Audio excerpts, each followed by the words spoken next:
Hey, welcome everybody, and welcome to Painted Horse's 1-year birthday today. Right. And yesterday was Chief Doug Barrett. It was his birthday. He just turned 45. He looks a little older than that, but he's about 45. Right, and we named our center here after Chief Doug Barrett for all the work that he's done in the recovery community for more than 25 years. He worked for his tribe, the Coos, Lower Umpqua Siuslaw tribe over there in Coos Bay area, Florence. And he was the alcohol and drug counselor. He was the prevention specialist. He basically had a lot of hats that he wore. And so that's why we decided to name this center after Doug. And for the last 3 years, he's taken some of our youth here in Roseburg on the canoe journey. So we went on the canoe journey with him. Up there on that wall there, you see that canoe there? That's a canoe that we're actually carving out in Coquel with Chief Justin Futch. And that picture up there on the wall and Chief Doug Barrett. This picture up there is a picture of Chief Futch and Chief Barrett, two chiefs of coastal Indians, carving on the same canoe at the same time in probably hundreds of years since contact was made, right? And so that was a really big deal. It was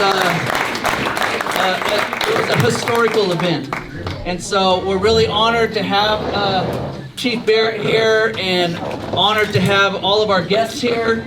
And what I'd like to do is open this up in a good way. And I've asked our executive director of Painted Horse, Jarrod Murray, to say opening prayer. And this is his better side.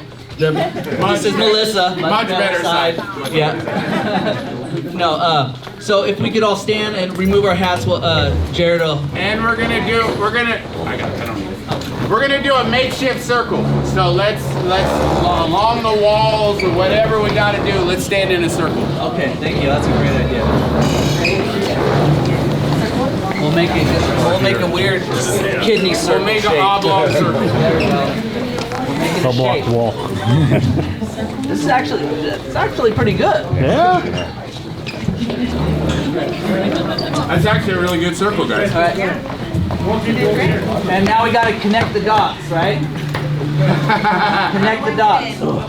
Okay, you guys, link up. No grab out.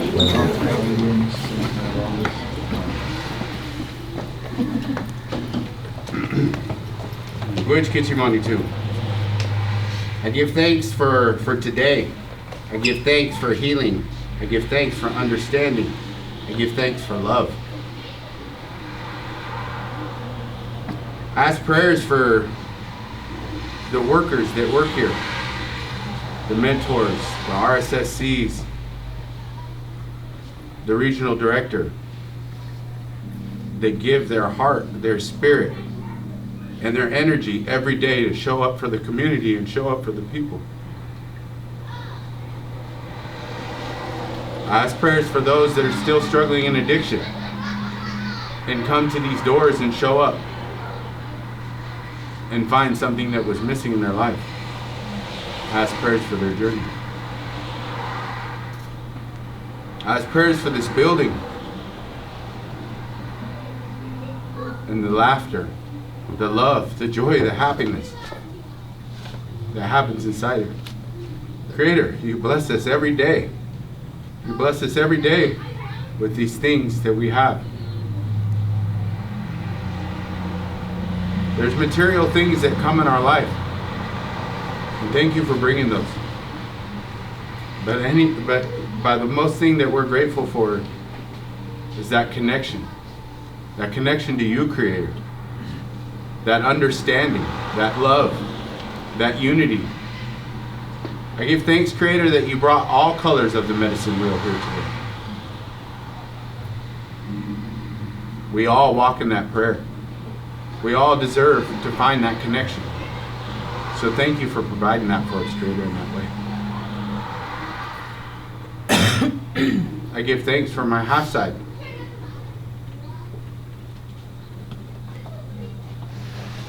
And my co-workers, they came down too as well. All the staff at Painted Horse. They believe that it's bigger than them. Thank you for bringing them along this vision, crew. When this food comes, I ask you to bless this food to nourish the people and nourish the community. The moose, venison, and all the things that came. Prayers for that hunter and that good heart that gave to the people. Takyapi. Whoa. Thank you, Jarrod. Thank you, Jarrod.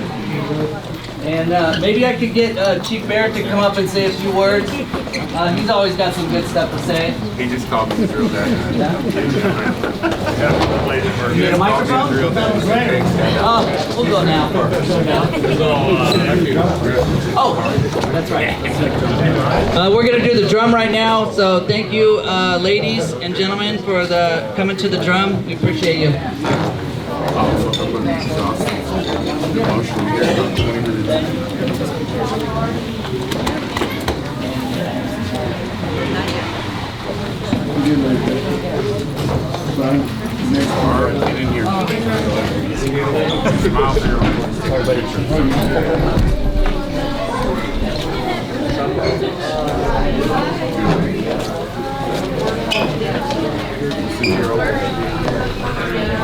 Listen to your uncle on the earth. I told him you better listen to his uncle today.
For now, that means later.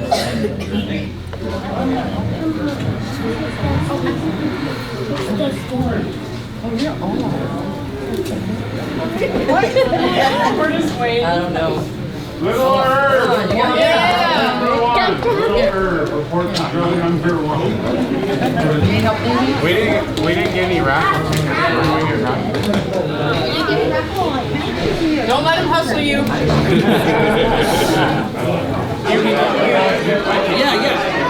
Yeah.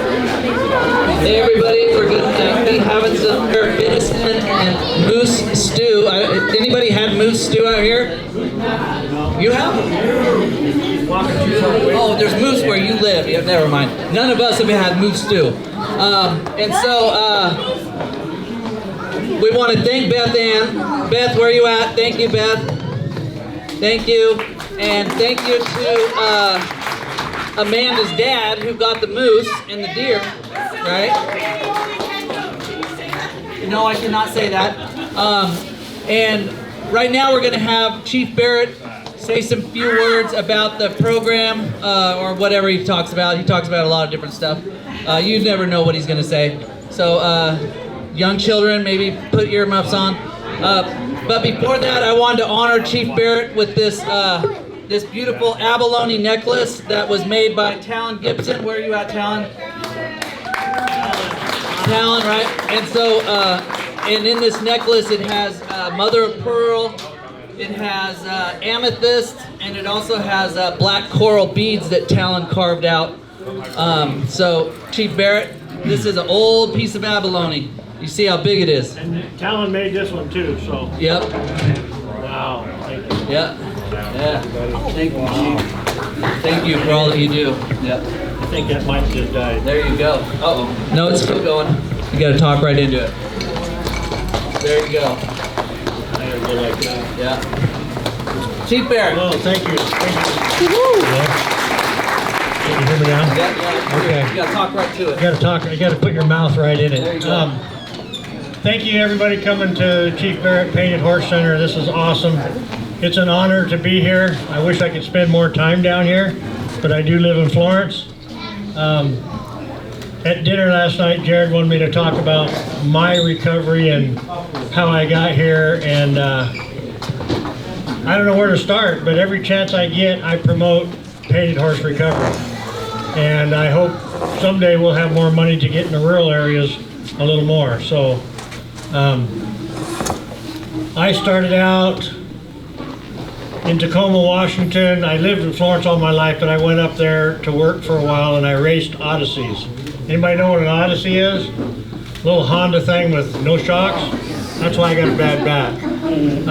I raced Odyssey. I was at the first Tacoma Dome race when they did the stadium races. The very first one they ever did. And the guy goes, "This is Doug Barrett from Florence, Oregon. He's used to the sand. Let's see how he does on the dirt." Well, the first turn I rolled it, landed on the tires, and still finished second. So, I mean, not too bad for my first race. So, my boss owned High Times Odyssey Rentals, so you can imagine what that was all about. High Times Odyssey Rentals, what's the name? He was getting cocaine off the boat in Tacoma. And it was killer cocaine, basically. And I was his employee, and all I did was, you know, mainly smoke some weed and a little other things. But what finally got done for me was we pulled in the afternoon at 3 o'clock in the afternoon with a pound of coke, a pound of cut, $100,000 worth, a couple guns, and some scales. We pulled into a hotel and started weighing this out, and I go, "What in the hell am I doing?" You know, at 3 o'clock in the afternoon, weighing this shit out for my boss. I started panicking a little bit. Like, once that was done, I said, "I'm done." So I got my ex-wife out of there. She drove the car back to Florence. The racing season was pretty much done anyway, and I hitchhiked from Puyallup, Washington. Anybody knows where Puyallup is? I hitchhiked back to Florence. And I didn't get some rides for a while. You have to take the back streets because you can't hitchhike on the freeway, right? So got dark, I got chased by a couple wild dogs, and you know, I could run pretty good back then, so I made it back to Florence. And then I heard through the grapevine that I was next on the bus list. So I was gonna get busted for selling, I sold a lot of weed.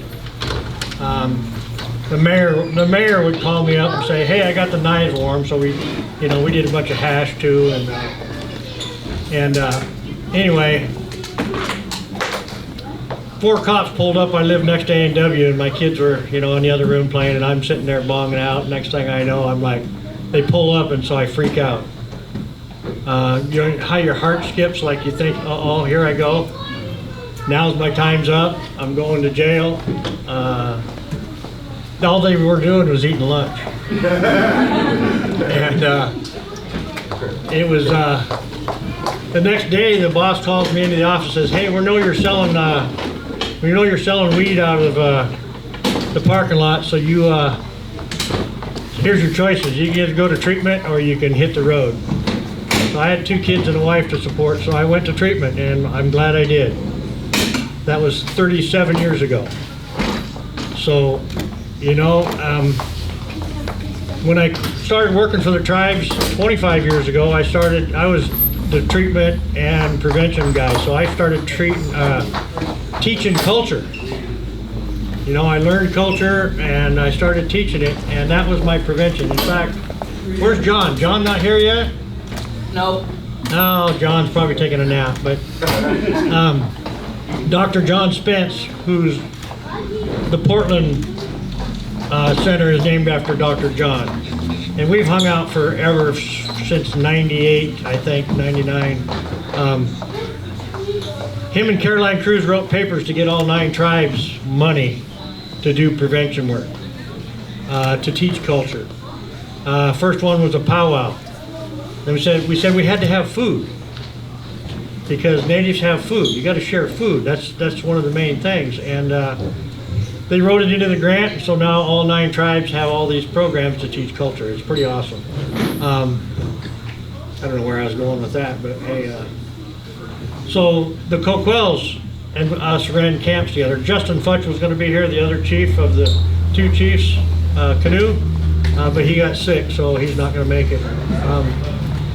We do a lot of things together now, and we did for a long time. So teaching culture, learning culture, doing culture, I think, for me, was the key to my success. Plus, I was a stubborn SOB, and I white-knuckled it most of the time. I went to meetings, I heard stories of people relapsing because they heard the stories of, how fun it was to party, how fun it was to do all that partying and getting wasted, and that young people that were in my program would go out and relapse. And so, I do promote AA and NA, but if that's not for you, find your other niche. And this place does it. What Jesse has done with this place, with Beth Ann's paintings and everything and blessings, and Jarrod, of course, the boss, I don't even know where he went, so he's probably outside goofing off. But to hear Jarrod's story too, of 2 guys wrestling around in the mud for dope, to become where he is now, it's just amazing. This place, I promote every chance I get, and this is what we need in every community, basically, is someplace like Painted Horse. So I'm running out of time here, right? Okay. That's it for me, so thank you. Jarrod, you're up. Yeah. And so when we get this, after Jarrod speaks, we're gonna get a line of food, and traditionally we feed our elders first, so it's important that our elders go first. And in the front of that line, any elders out there? Okay, there we go. Bert, do you qualify?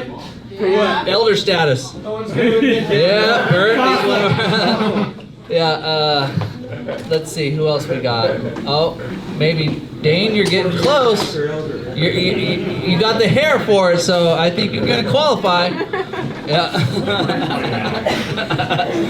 Okay, yeah, I don't know where Jarrod went. Oh, and then what I also want to say is, after we get going on the food and people are back in their seats, I want to invite anybody who wants to come up to the microphone and share a little bit about maybe their recovery or how Painted Horse has helped them or impacted their recovery. We would love to hear about that kind of stuff,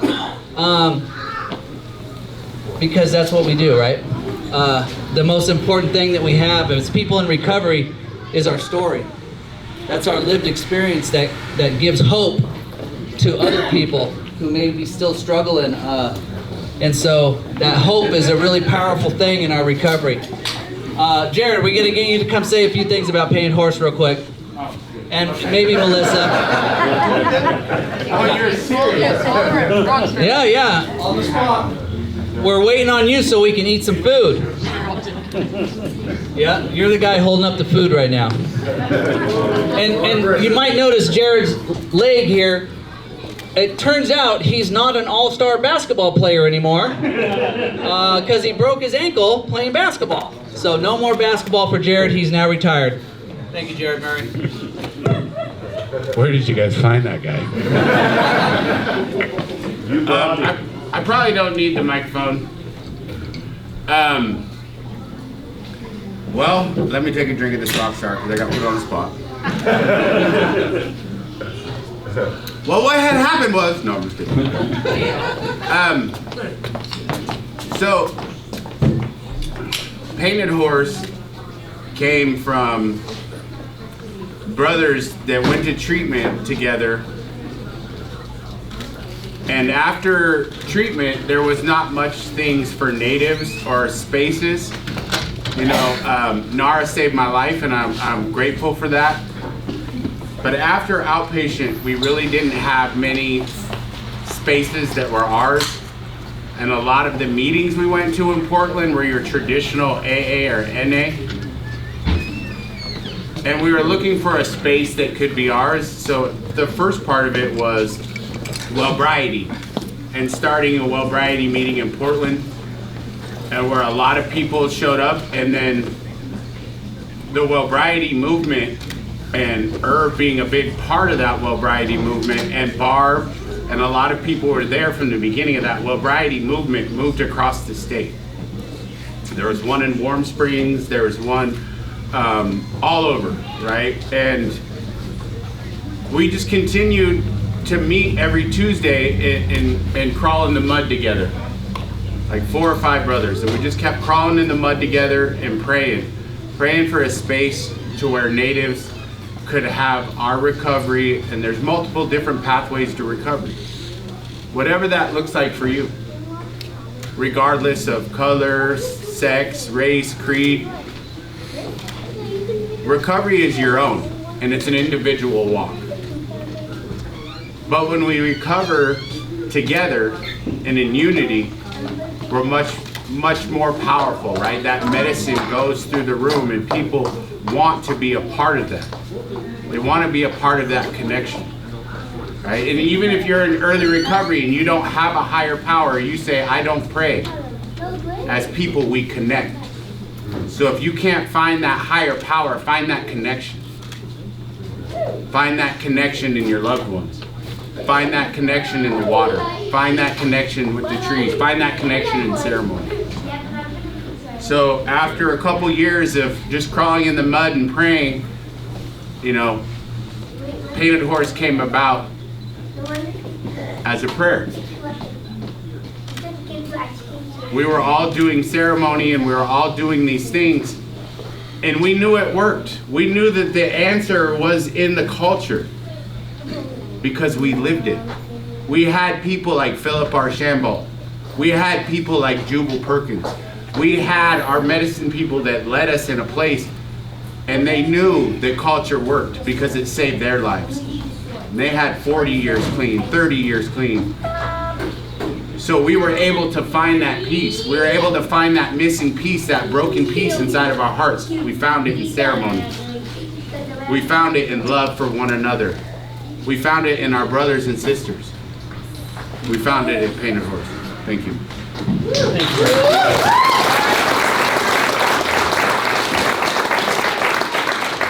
Okay, I guess we're ready. Beth, do you want to say a prayer for the food and then we'll start serving people? All right, thank you. We're going to pray for the food. Thank you.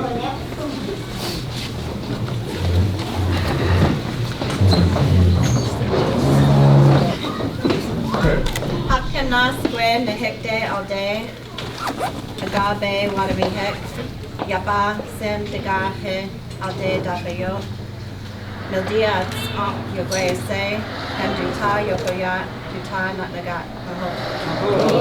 So what I said was, Creator in all my relations, bless our lands, our people, our animals, our waters. Bless us with love and prayers. Know better, do better. Thank you, Beth. Elders first, Elders please. first, let's line up, get some food. And we have a double front. We got two-lane access. We got front and back side right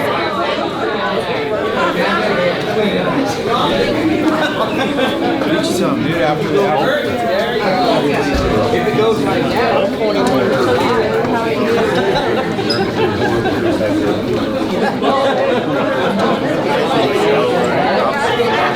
Sorry, Justin couldn't make it. I know.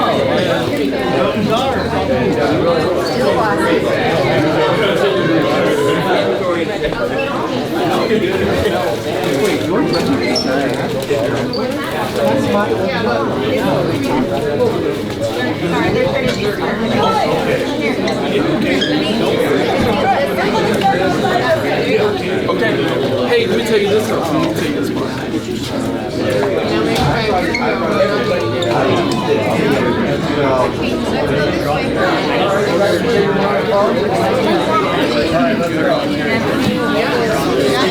Because the soup's really hot. That one's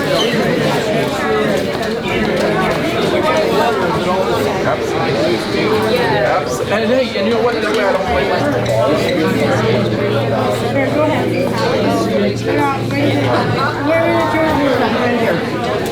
I'm sorry, no, you're good. Mike, one more table in that hallway on the other side. Yeah, it's the safest place in the world. They can be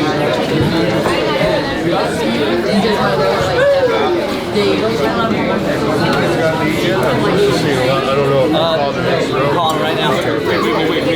Okay, whoever's hungry.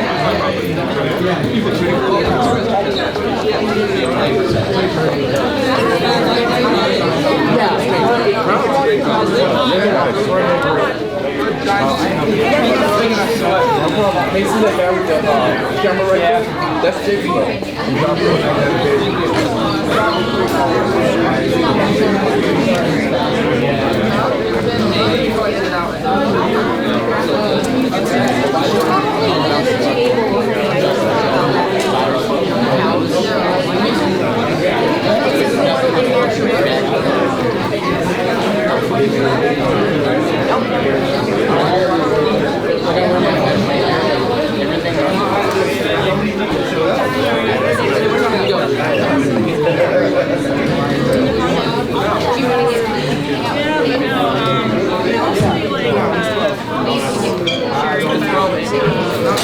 stuff that's been going on lately. It's very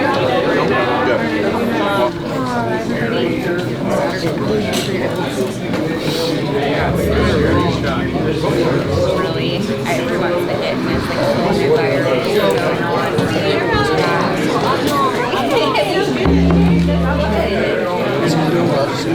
She looked at me like, will you stand together?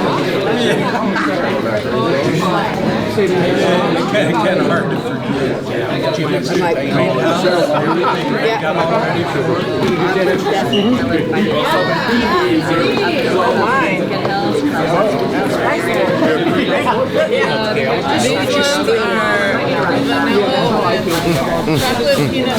No bake, so no animal products.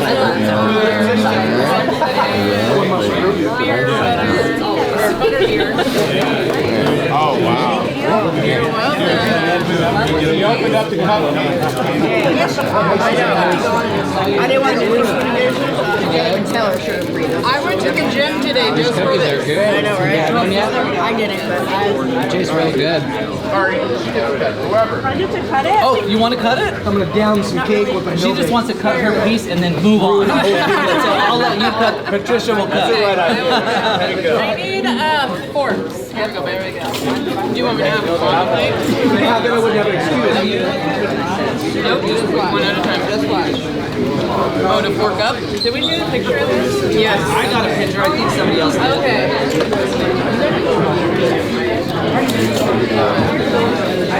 Oh, you're waiting? Perfect. Thank you. Yes, she's a wise woman. Here we go. Use those Seahawk plates up. That was beautiful. Oh, I wish I had that. That must mean I have to call. Keep coming back. Amanda. Nice. There we go. She makes gluten-free. She makes that one is butterbeer chocolate, peanut butter coffee, buttercream, and that one is a butterbeer from Harry Potter.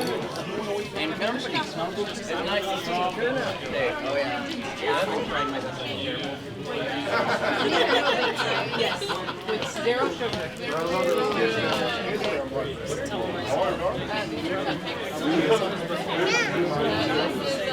We're gonna try to grab a piece of cake. I thought you were Amanda styling it. No. there's sugar-free no-bake cookies. Cake. What kind of pie is it? Oh, I envision this store.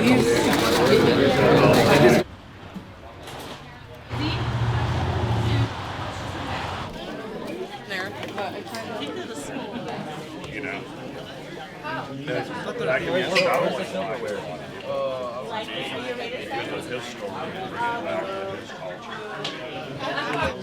It's okay.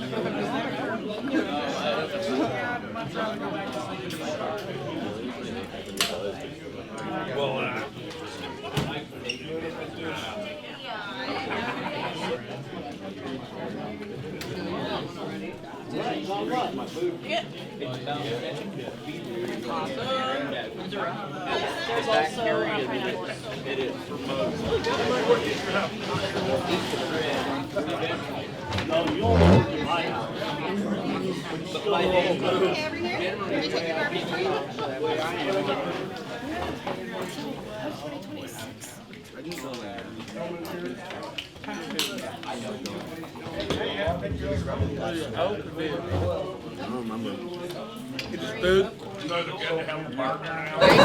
Okay, we're gonna do the first raffle poll here in a second. Everybody got your ticket, and Amanda is about ready to do it. I can tell.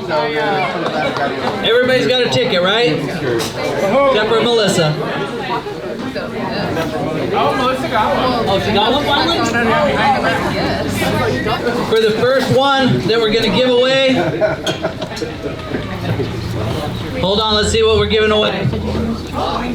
First one we're gonna give away is this queen size blanket, or twin size for a twin bed, but it's a nice little blanket. It's reversible. Reversible, right? Super soft. It's Pat J. Jackson, Vanna White. There we go. Amanda went like this over it. Are you guys ready? Yeah.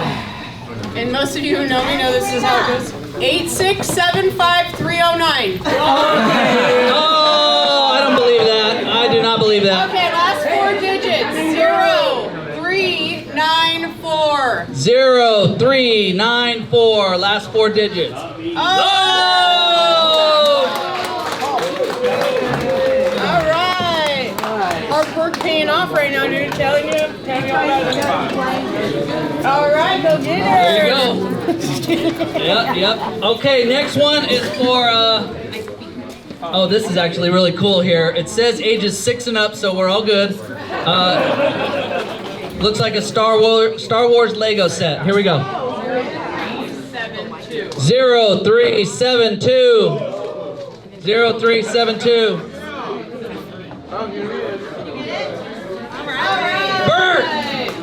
Bert, you still play with Legos? Oh, here, you give it to a little one. First little kid to come up to me and take this. Where's all the little kids? You gotta be under 10. Oh, there she is. Yay.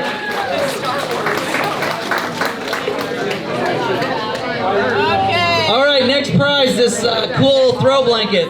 Same number. 0357. 0357. Oh, what? Gary, you just got here. There you go, buddy. That was luck. That was Mix that up, mix them up. All right, the next one is this interesting thing where you can discover rocks and minerals. For all you rock hunting loving. I want that, Amanda. Okay. 0414. 0414.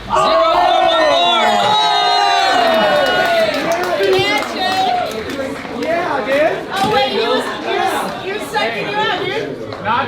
No, I got this. Yeah, those are not sharks. Okay, here we go. These are the right kind of rocks. I get it. Okay. The next item up for grabs is a Red Road to Wellbriety book.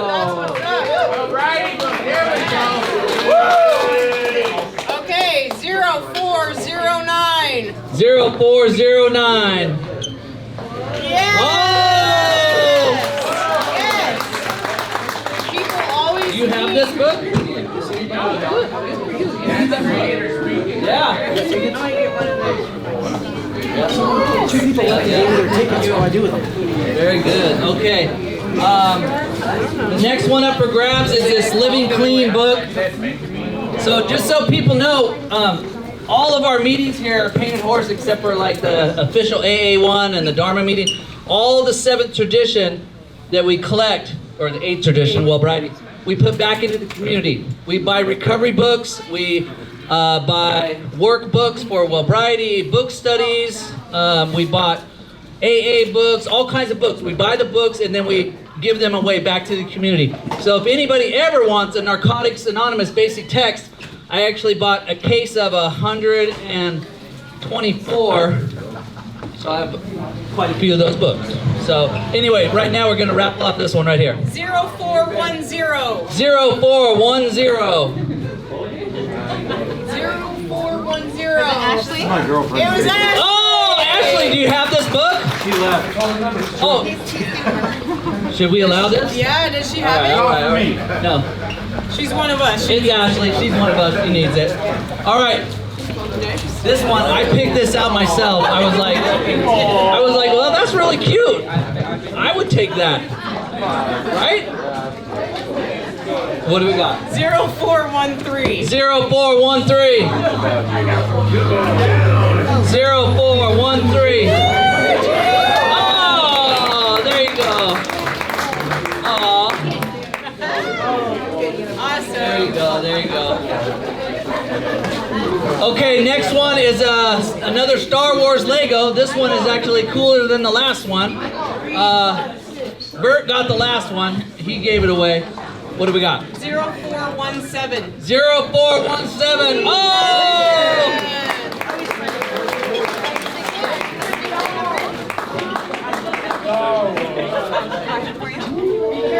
Yeah, he was gonna give it away, then he saw it and he was like, no, I'm keeping this one.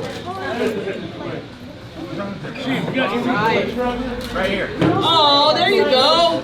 All right. Yay! That's awesome.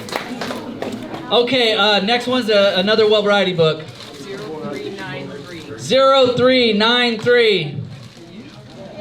Woo! Oh, yeah! Do you have one of those books? Oh, Alright, yeah, join the good red job. road with us, sister. That's awesome, awesome. Okay. Okay, one more of these Living Clean books.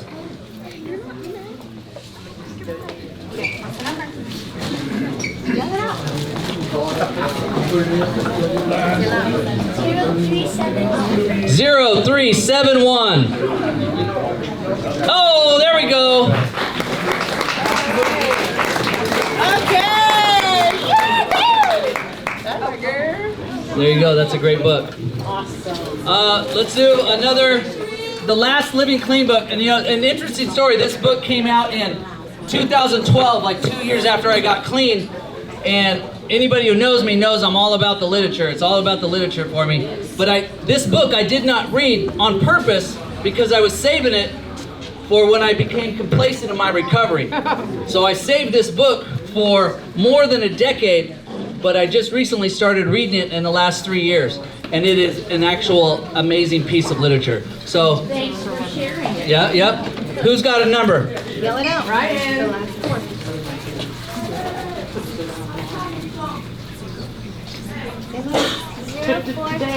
0426. 0426. 04. Oh, okay. All right. You read this book. There you go. There you go. Yeah. Good job. Yeah. There we go. That's right. That's right. It goes to who needs them, right? Okay. Another Lego set. All the kids are in there. They probably don't even know they got tickets. Another Lego set. Here we go. 0374. 0374. Oh, they got Legos! Another Star Wars. She's like, I'm keeping it. Okay, another wellbriety book. I opened the egg roll. Oh, for egg. 0379. 0379. Hey! Alright, I got half of these. There you go. Congratulations. Okay, this next one is a necklace. Lincoln actually made this necklace. Thank you, Lincoln. Where did you go? Where did you go? I don't know where he went. Probably outside. What's the number? Oh, sorry.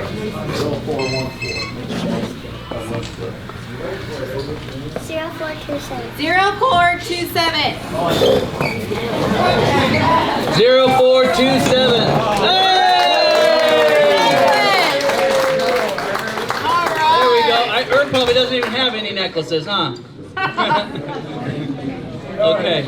All right. Next one, we'll do the last wellbriety book.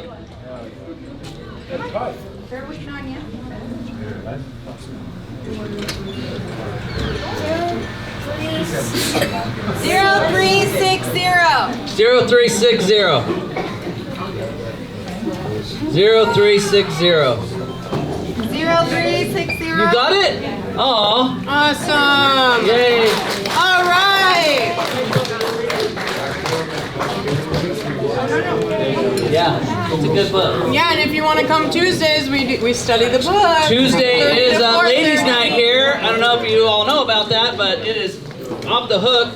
They start gathering here about 3 o'clock, and if I'm here, I'm out the door. Because it was so noisy last Tuesday, and I looked out from my office, and there was like 12 women here already, and I was like, all right, I'm done. Star Wars, Lego. These kids know what that even is. 0406. 0406. 0406. Going once. Twice. Sold. Blue sweater. All right. Another card. Wait, do you want it? Oh, you already got one. All right.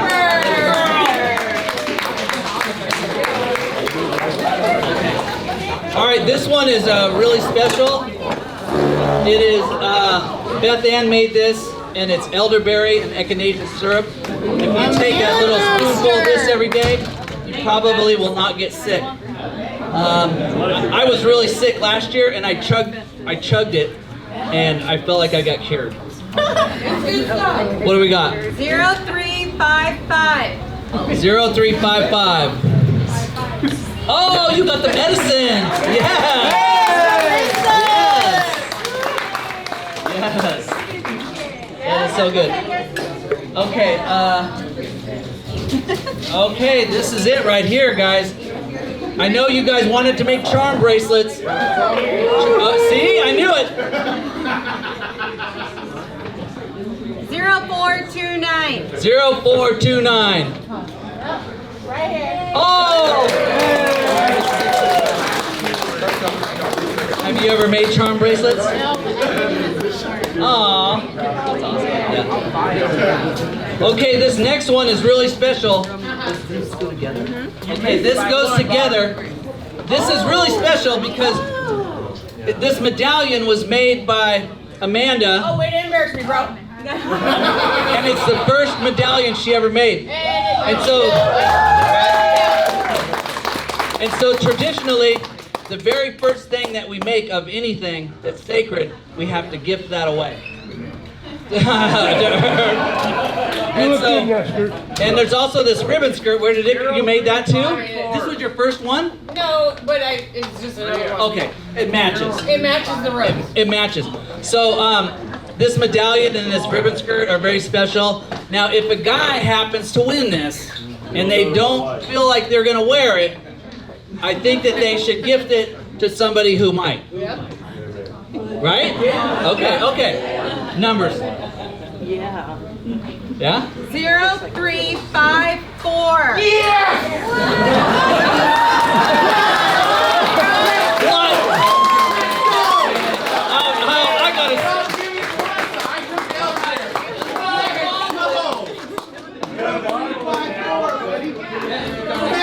Oh my God!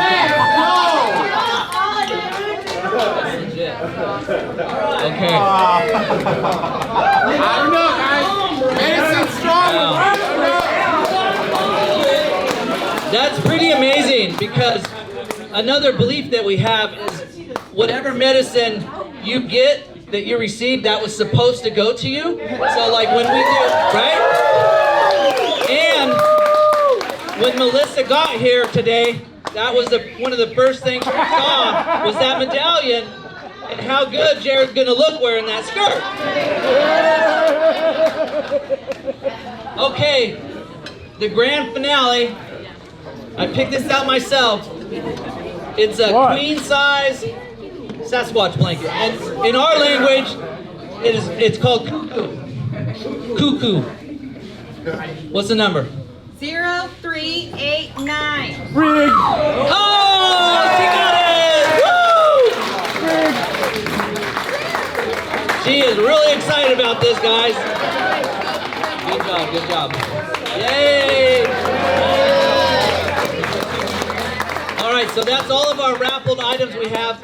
And now we got some more time. And so what I would like to do before we start winding down for our speaker meeting tonight is if anybody would like to come up to the mic, take a healthy risk, and share maybe your experience in recovery, maybe your experience at Painted Horse, anything like that, anything positive, maybe a message to other people that's positive, because that's what we're really here at Painted Horse. We're about spreading that positivity because we believe that whatever energy you put out into the world, that's going to come back to you, right? So we really try to stay focused on that. Candy, did I see your hand? Yes, you can have 1 second. Oh yeah, 1 second for Jarrod here. So real quick, my niece, she had a lot of struggles with like marijuana and running away. And sorry if I'm putting your stuff out there, you guys, but your family, and I love you. So we want to gift this medallion to our niece Rose, and she's graduating soon. So I want to give it.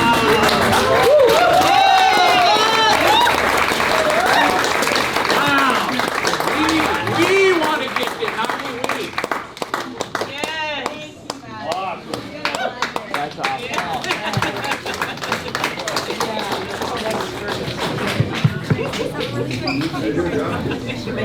So I just want to say that as a mother, we want our children to be emotional. We want our kids to graduate, and it's very, very rare for Native American children to graduate high school. And it's not an easy feat. And I think that it should be honored. And I'm just really proud of her too. And you know, you parents, you put a lot of the work into, you know.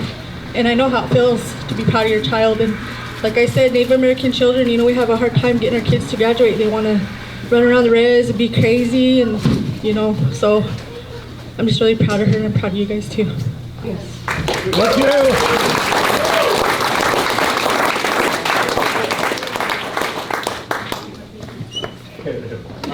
Wow, that was really beautiful. Thank you. And that's our ways. We give. It's much better to give, right? And that was really powerful. I just wanted to share a little bit about.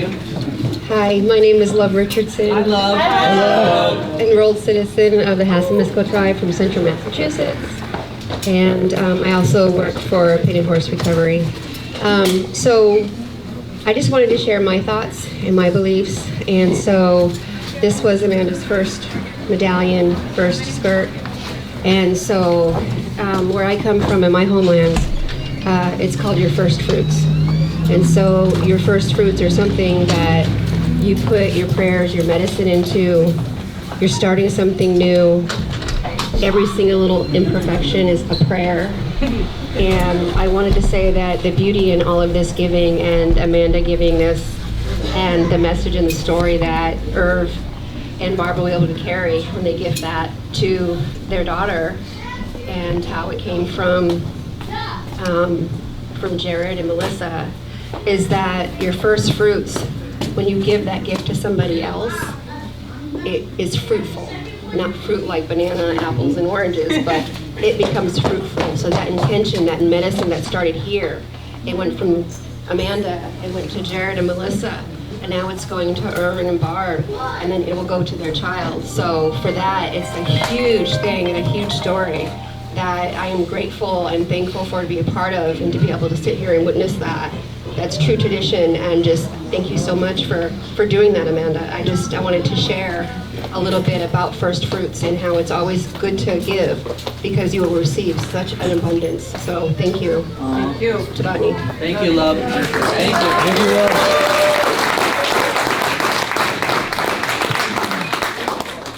Hi, everybody. So, Who are you? Oh, hi, I'm Candy. I've been around here a while, and around this community, and I think that Painted Horse came along right at the right time for me. So my mom had an accident in October 2024, and it changed my whole life. It changed her whole life. And I'm going through some things that I never wanted to go through, nor did I know how. I was like, for the first time, I think 16 years sober, I was like, I had no idea what to do. And it felt like none of my coping skills were working, like this was such a deep wound, for my elderly mom to get hurt so severely that now she has dementia and a TBI, right? And so I really incubated for a while. I stayed home, I stayed in my safe place for a long time. And because I just didn't know how to go out. I just didn't know how to, communicate with this deep wound, So January, February, March, or January, February, last year I got her here into Sutherland. So I brought her here once, and I was a little nervous, because I think I've been to one meeting here, but I have to tell you that the smell of the sage and the circle, something inside my spirit just began to wake up, and I felt lighter, and I felt at home, and I felt connected, because we know that the opposite of addiction is connection, right? Yes. And so I felt that connection. It was kind of new, I was like, oh, this is so weird, it's different, because I've hung out in the halls of AA for 17 years, but it was so beautiful. It touched a part of me that I just didn't know that needed to be, awakened. So I brought my mom here several times over the years. over the last year. In fact, she'll say, what's going on? Oh, the other day she goes, what's going on at Red Dog? And I just giggle a little, and I softly say, oh, Painted Horse, because she, of course she's declining. But I have to tell you that when I bring her in here with her wheelchair, I'm always worried when I pull up, but I have to tell you that someone somewhere, they jump out and they help me with the door. They help me with my mom getting her wheelchair up over that thing there. I get a parking space, right? Amanda says, good, I got this for you, you know? Because, you know, even though I've dealt with this for a year with my mom, it's still a lot. It's a lot. And I sometimes, you know, I'm building my capacity, you know? But it's a lot. So when I come here, I get people like Amanda to help, or Josh helps, or anyone helps, right? And when she comes in here, like, nobody looks at her weird, you know, she's accepted. Like, elders are respected, and they're looked at, and they're talked to, and they pay attention to her, and it's just beautiful. So I just need you to know that my 80-year-old mom, you know, in her little apartment she has, she'll be wearing her Painted Horse Recovery t-shirt, and she wears her necklaces, and she wears her earrings, and she just really looks forward to coming here, and it's part of the sociability of the culture is so good for her heart and her spirit. And I have to tell you that it was a part of like me just kind of like getting back on my path, you know, getting out of my shell and healing, you know. So I really want to, when Jesse said, I don't know, a couple years ago, yeah, I'm going to do A, B, and C. I'm like, yeah, right. You know, because I'd never heard of anything like this. So when it came to pass, I was like, wow. And so it's a beautiful place to be. So I want to thank everyone who welcomes me and my mother with open arms.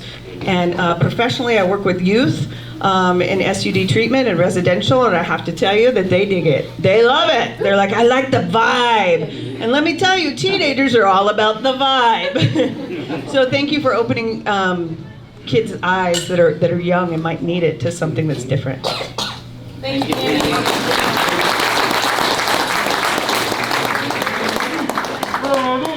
Hi, I'm Randy. Hi, Randy. I'm a grateful member of this Painted Horse. A little nervous, but I'm just really thankful of this center, because for people that are on the streets in their addiction, they go to treatment, but they don't have nowhere else a safe place to go.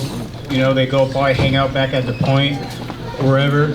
I'm thankful that I changed my life. I turned it around. If it wasn't for this place when I got out of treatment, I probably would have made it. I was here every day for a while. I stayed clean. Now I'm a part. I didn't have family or friends, but when I got introduced to here, I got friends now. I got family. I got support. You know, I'm very thankful of my recovery. You know, I didn't have anything when I was out there, and I used to go to Wellbriety when it first opened up, and now I'm here, and now I'm a chairperson here on Thursday nights, and I get to do something positive in my life, and you know, I'm doing really good. You know, I learned something from Jesse that our clean day is something that we own, and I own that, and that's the first thing I own, and it's never going away. It's not material, it's my life, you know. And I'm really honored of being sober today and be able to come up here and thank Painted Horse for opening this place for us to come hang out and have a safe place to open up and be welcome. You know, but without this place, I don't know what would happen. You know, that's all I got. Thank you.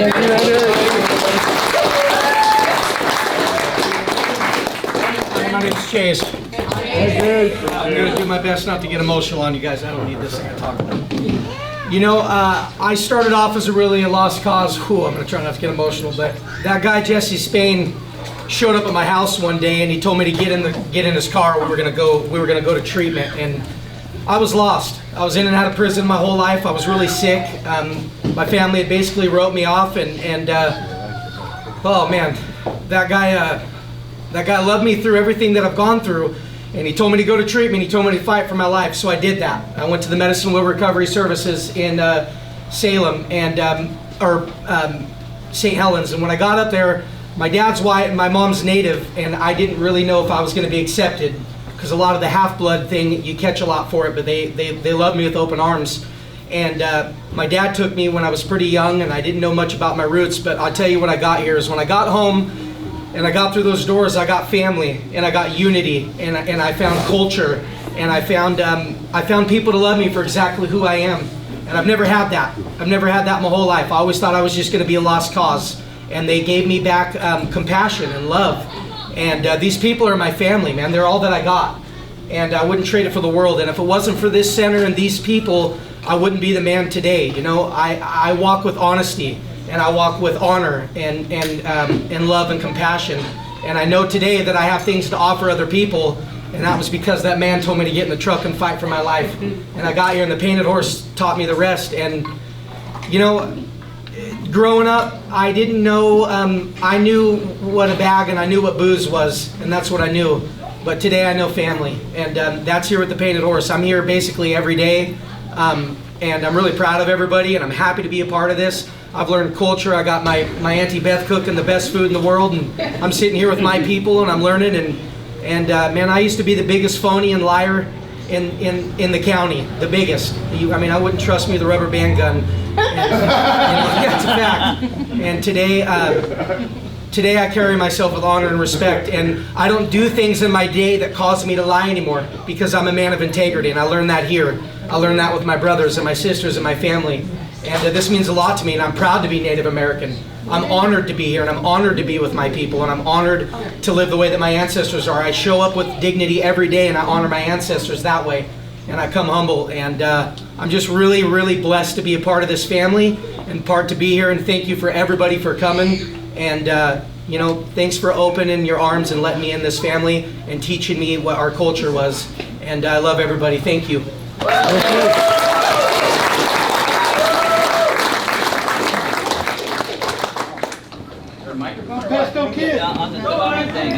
I don't know, I'll just speak up. It's like the only time I really get loud is when I'm talking to people. I'm Isaac, and I'm human. See here, I was going to read you guys a poem. I'm just going to tell you a little bit about how I didn't start over, I started from experience. And I wasn't really, I was misguided, you know, after, like my energy was always used in the wrong way, you know what I mean? And it's weird too, because I was always thinking I was doing things in a good way. Like I was doing bad things in a good way, and that still doesn't make it good, you know what I mean? Like I was like the guy, you know, you're gonna get what you paid for, you know what I mean? You're gonna get a good deal, you know what I mean? But if you do, just because you did something bad in a good way does not make it good by any means. And I've learned a lot in these rooms and with the people, and talk about the people and then you start choking up. Anyways, I love you guys. I'm gonna read this poem to you guys that I wrote in treatment when I first got clean. So, hit bottom as I dig my own grave. Before I fall and you fill it in, I have something I need to say. This life wasn't what I planned. The shame, the weight was so much that I couldn't stand. I suffer from a mental disease that untreated will lead to death. It tells me nothing's wrong with me. That's why I smoked all this. So strictly business, nothing personal, so I would say. My life went to hell day after day. The next step came. I'd never be ready. I picked up the foil, started smoking some. Yeah, I guess fill in the blanks there. Couldn't die if I tried, since the tolerance to death. That's why I kept on digging until I had nothing left. Before I die and you lay me to rest, I need one more thing, only one more request. Tell my mother I love her, tell her I did my best. I saved her the trouble or saved her the mess, taking one to the head or two to the chest. Stand at the bottom, no longer putting up a fight, no longer looking down to see a sliver of light. Blinding light, God, or whatever it was, high or not, here come a hand from above. They spoke out to me, they showed me much love. We were here to break the chains, I'm so glad they come. I never thought that I would think of the day I got arrested as like a good thing, you know what I mean? And it's terrible, but anyway, that's all I got, probably.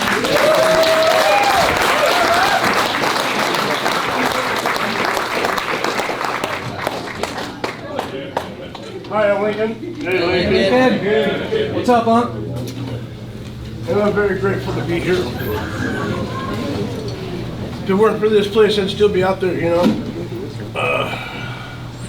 I spent my entire life high on something and addicted to something, and now I can actually say I'm addicted to this place. I'm addicted to these people. I'm addicted to the way I feel. I'm spiritually connected to the higher power, to the Creator, which is something I've never been. You know, everybody has something to believe in. I never believed in anything until I got here. And now I can honestly say that I believe in this. And if it weren't for this place, I don't know where I'd be. I have friends here, I have family here, and everything I've had this last year has been because of this place.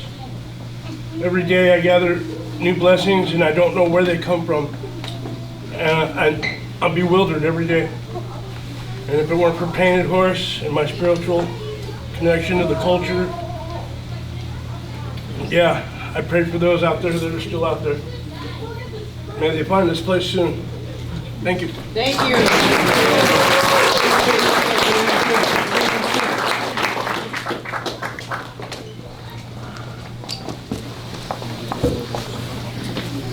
My name's Talon. I'm a grateful member here. You know, I was one of those addicts who couldn't stay clean more than a week. I would lie through my teeth. I would lie to my loved ones. I would lie to myself. No one could ever speak a word of recovery to me and have it sink in. I even went to a treatment way up in Washington, and it was a 45-day program, and then getting towards the end of that 45 days, I knew if I left right then and there, I'd go out and get high again. So I even did the program double time over. Even more than that, actually, I turned a 45-day program into 113 days, just because I knew. So when I was up there and it was getting close to being time to come back home, I had two options. I could start over in Washington, start brand new, or I hear that there's this new program starting down back at home with this new counselor who I heard nothing but great things about. The first man ever to speak a word of recovery to me, for it to sink in, to teach me that I can use my culture. Because growing up, you know, I'm a light-skinned native, dude. I got grief from the community, oh, you're native. I got grief from the native community, oh, you're not native enough. But this man took one look at me and said, let me show you something. That's Jesse Spain right here.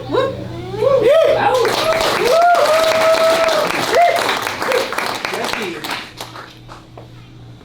has created something beautiful here. Jesse has taught me how to be a good man. He has taught me how to be a good son. He has taught me how to be a good father. He has gave me the skills that I need to live in this way. And who knew? It was culture. Culture is what I needed. Come on. Yo-ho. Now I run my whole entire life around culture. I run my life around ceremony. I run my life around carving. I find all of those good things that were missing from my life. And if it wasn't for Jesse Spain, I wouldn't be here. The first man ever to speak a word of recovery and for it to stick should tell you something, because I've been through so many counselors, I've been through treatments, and I faked my way through it all. But with him, I couldn't fake my way through it. I had to dig down and do some work. But now Painted Horse is here, and you know, I'm coming up on 5 years here on 6th Floor.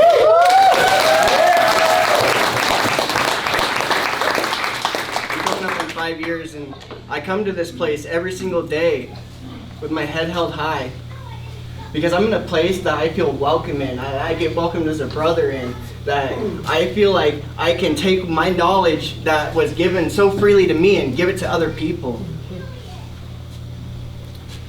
Man, I wish I had something this cool when I was getting clean. When I was first getting clean. This would have been an absolute game changer.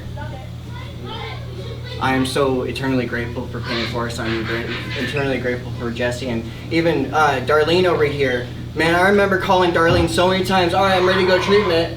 Make it about 2 weeks, went to Nara, made it 2 weeks and thought I had it all. I was good, I was saying, I'm gonna go ahead and go home. I don't need this anymore. What I do when I get home?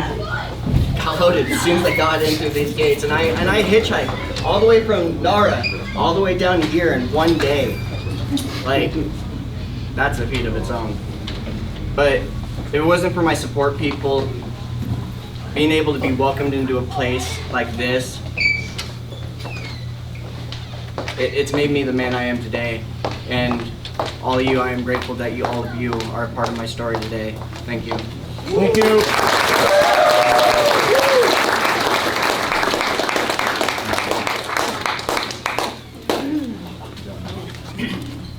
My name's Bert.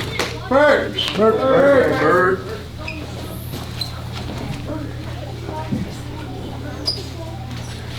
4 years ago, my only child took his life. He didn't survive his addictions.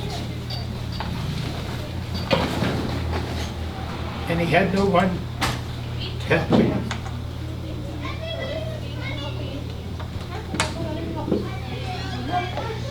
These people don't owe me anything, but I owe them everything. They've shined a light in a lot of dark places for me. And for that, I will forever be grateful. The tribe that they're from, the people that they are, have done so much for me in my life. And I want to say thank you.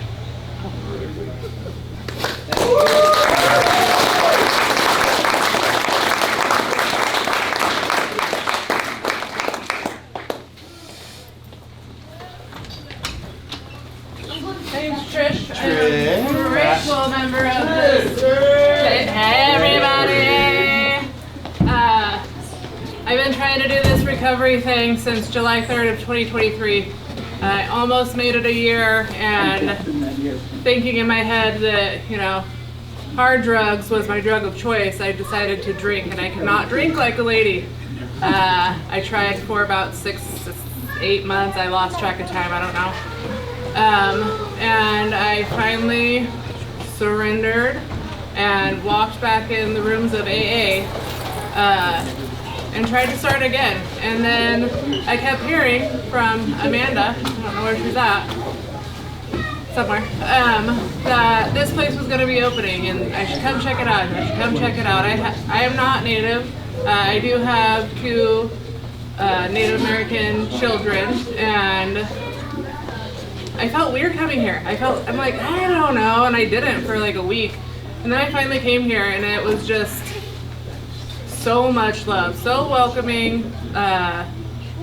I was here for probably 3 months straight every single day because I just had a really rough time getting back into the groove, you know, wanting that recovery, trying to find a higher power, getting connected, and not trying to do things on my own will.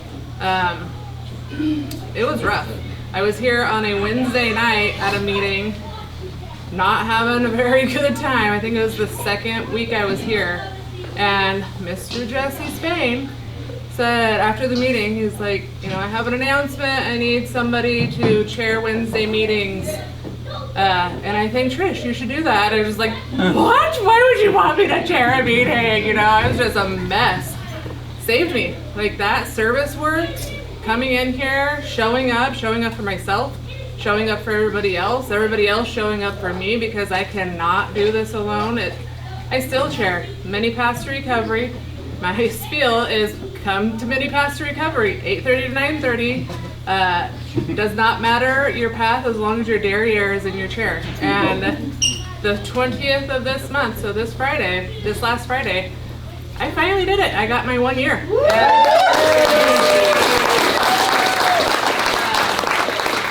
It felt good. I could not sleep at all the night before. I'm like, you can do it. You're almost there, you know?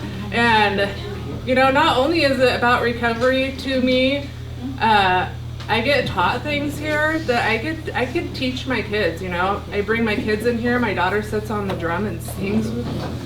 Gets me every time. Like, there's so much connection here. Beth Ann is a huge part of that. I just appreciate you tremendously. I appreciate every single person in this room, because like I said, I cannot do it alone, so I'm forever grateful for everybody in these rooms.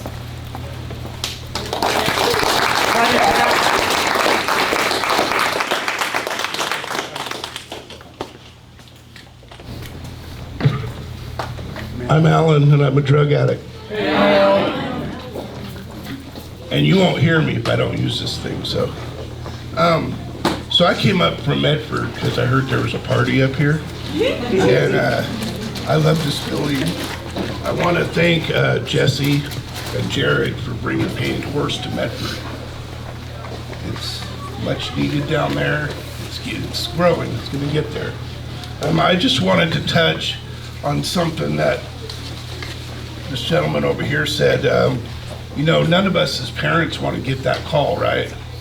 And my wife and I got that call in October that our second oldest boy was found dead in California alongside a road. And we still don't know what happened to him, but we do know that he had 5 different drugs in his system. And again, nobody wants to get that call, right? Like, as parents, we're not supposed to get that call, but we did. And my wife has her own recovery. My wife has 20 years clean, and she has her own recovery, and she dove into her recovery people and her thing, you know, to help her get through it, as well as sharing with me, you know, the pain with me. And I'm a member of Wellbriety down in Medford, right? And what I can tell you is I wanted to get loaded really bad.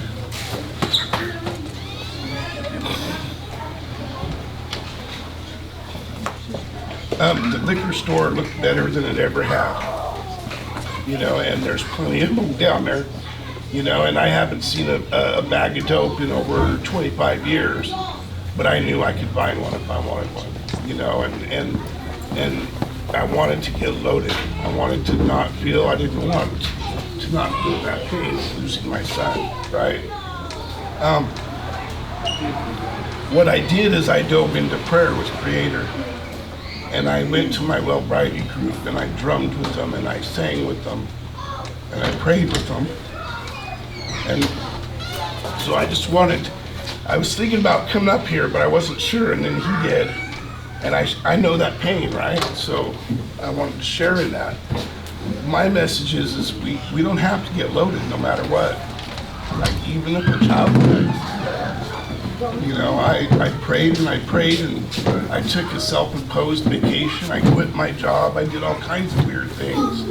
My wife was probably really freaked out about it, right?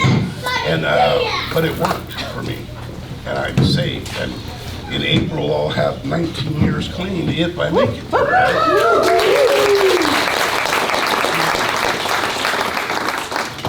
Thank you, but I just want you guys to know it's 24 hours, right? Like, I was in danger. I was in serious danger. And I don't think I have another recovery in me. I'm pretty sure I don't. It was too hard to maintain and get this one, you know? So anyways, my message to you is no matter what, doesn't matter if you have whatever reservations you have, you don't have to get loaded over them ever again. Only time you ever get loaded again is if you choose to. You know, and it's simple yes, no answer. Thank you all for being part of my recovery today. Thanks, Alan.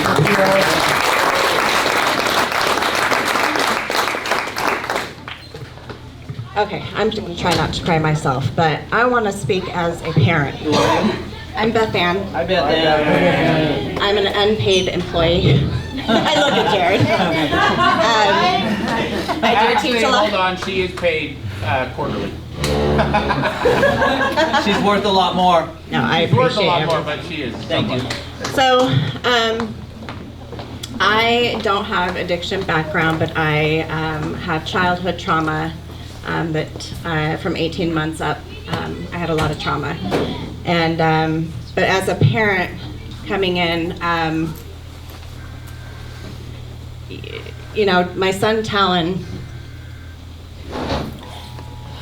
first of all, I want to make sure to say thank you to Jarrod for connecting with such beautiful spiritual leaders. Jesse, he is a very good spiritual, cultural leader, and thank you, Jesse, for stepping in. Even though you guys have enough on your shoulders, you still don't stop, and you don't give up on your community and your people, and I appreciate that. For stepping up and being there for my son. I did not know he hitchhiked. You know, as a parent, you find these things out, and I'm like, really? And, you know, it's just little things like that. But, you know, my trauma, I didn't deal with my trauma till about 4 or 5 years ago, and I'm actually thankful for it, as hard as it was. I'm learning a lot, and when most of that happened, when Talon started, I learned of Talon's addiction, and helping him along that way, and how hard it is as a parent to step back sometimes and let them figure it out too. I'm just super thankful for you guys and in this community to be in our lives. It bounced back twice for me. I started attending wellbriety when it was back at Seven Feathers at the Block House. And it was more just attending for a healing purpose. And Talon has shown me, in me helping him, he has helped me in many ways and showing me compassion and love and strength and teaching the cultures all together and bringing forward some of those old ways that we haven't had in a really long time. And now we can come here and spend our days here sharing that love and that culture and that connection with all of our community has been so healing for me. And I even took a step forward myself and started chairing the Women's Tuesday night Women's Healing Circle. And it has grown so beautifully, and I'm so thankful for this place and the people I meet every day. I've learned so much courage and strength and love and compassion, connection, and I will say culture is connection. It is the key to my life ways, and anytime I can share anything, I absolutely will. But as a parent, I am so thankful for this place, and I'm thankful that Jarrod is expanding throughout Oregon, and who knows what will happen next. I'm excited for the next part of the journey, and everybody, the staff, I'm meeting staff members throughout it all, and just everybody plays their role, and I think it's so beautiful, and I'm grateful, and I want to thank you guys.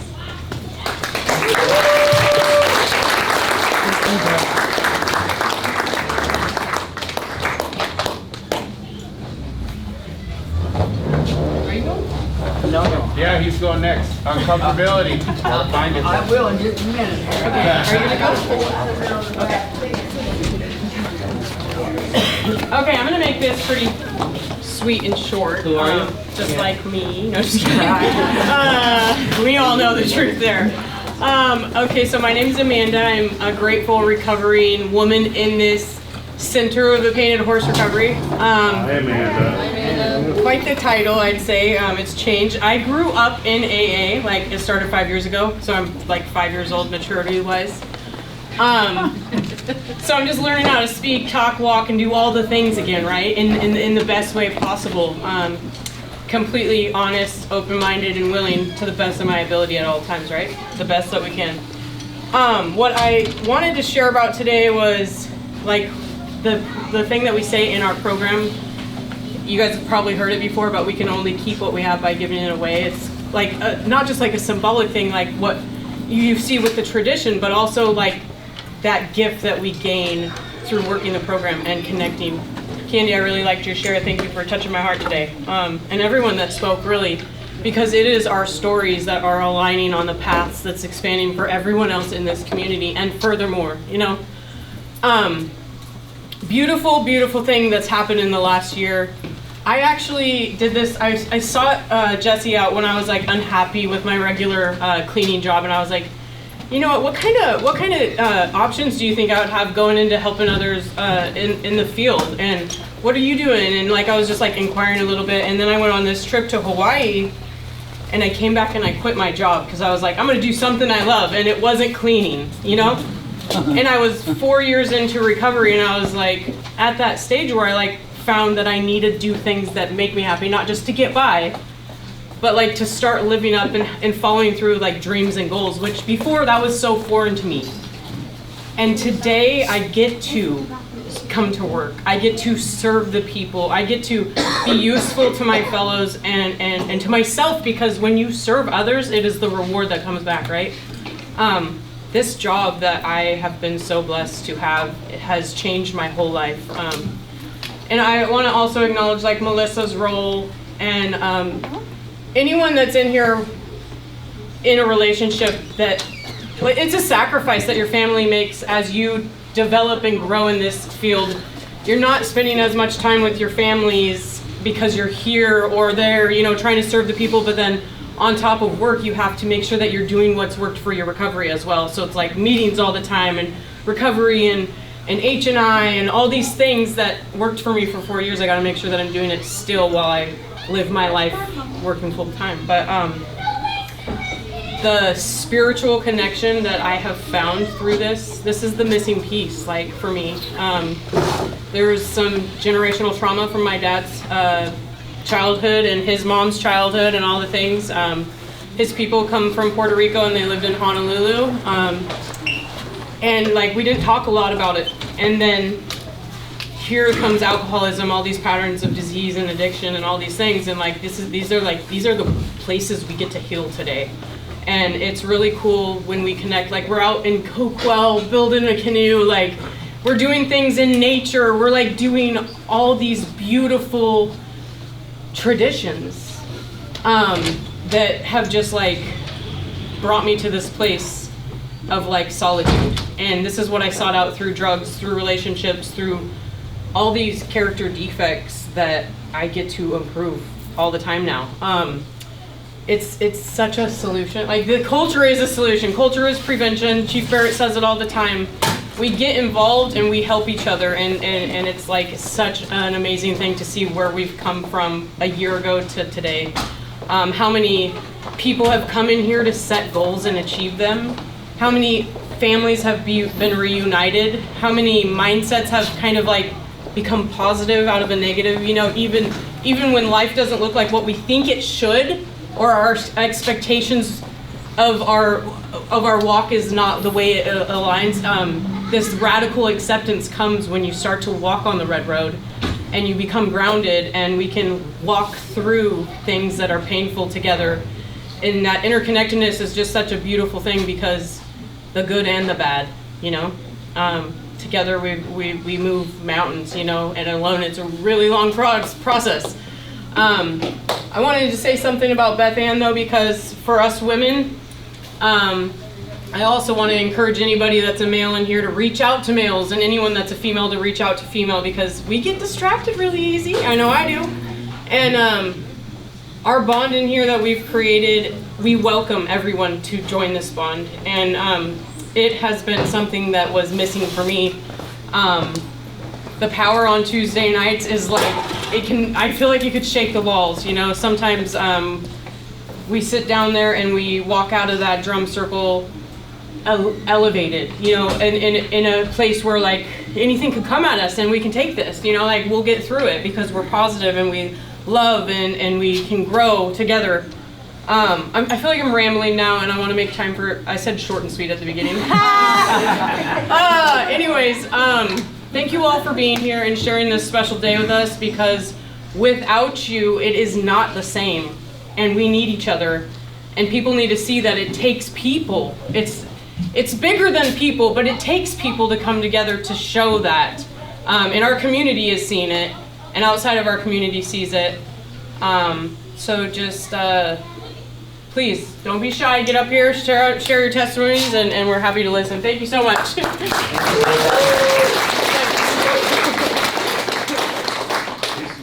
Hello, my name is Beloved.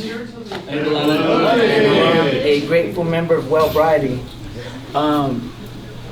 I shared a little bit last night about things that I was intentionally trying not to do,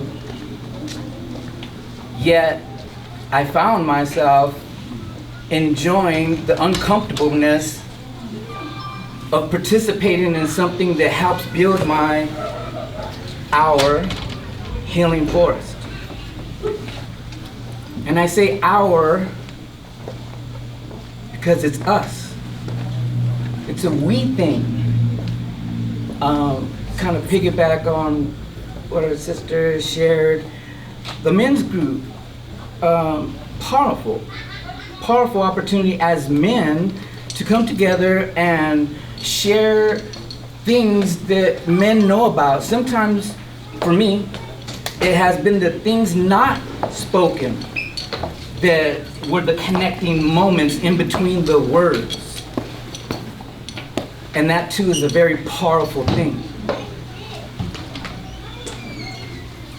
So I learned this at a different circle that I was invited into at Cow Creek, and it was the first time I heard it. And I said, I was thinking to myself, this might be the most powerful thing that I've ever heard. It just happened to hit me at the right time in my own personal healing journey. The honor of one is the honor of all. The hurt of one is the hurt of all. And this part is really deep. We are absolutely, it doesn't say absolutely, that's my personal word that I threw in there, maybe with parentheses and an added relationally, but it is, we are related to all things. So there was quotation marks, I added another word just for me and how my particular mind frames things. You know, relationally means connected, and there's a connectedness that is much more powerful than the air we breathe. We are sharing the same air. We are invited to share the same energy, and not just the energy from one another, it's the energy from Mother Earth. When we ground, when we connect.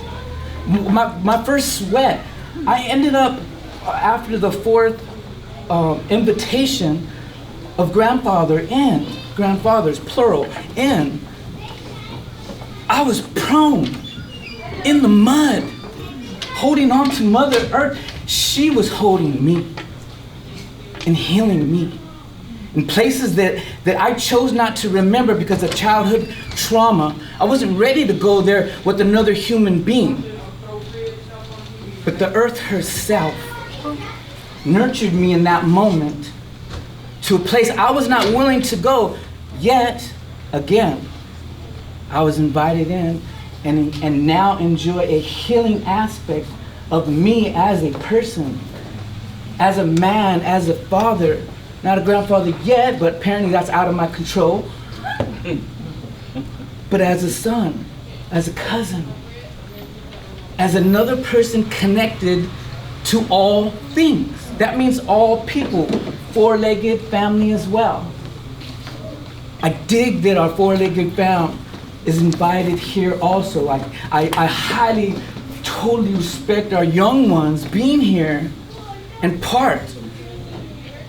We get to teach and share the things that we are learning and the places we are healing. Sometimes those very places can be communicated not just from words, but from the actions we choose to take, from the places that we are courageous to operate in. Dare I say the word love out loud in a meeting. So thank you all, everyone, and names, you know, please forgive me, but that's part of my trauma. You know, doctors say it's not memory, it's recollection. So I chose not to really say any names because I might forget the names. But there are people who have connected with me, have opened their life up, and have shared from their heart and spoken encouragement into my life, in so much that my children benefit from their willingness to be not only transparent but intimate. Another kind of quotation word that's not usually spoken very much out loud, maybe in the different groups, but it's a challenge because it's a place where in my past I guarded because of hurts, but it doesn't make the word wrong.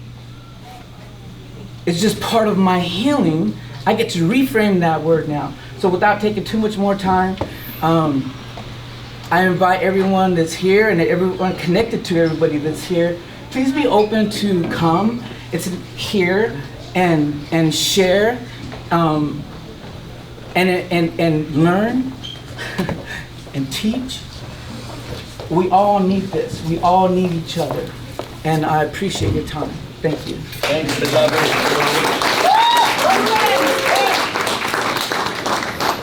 Well stated.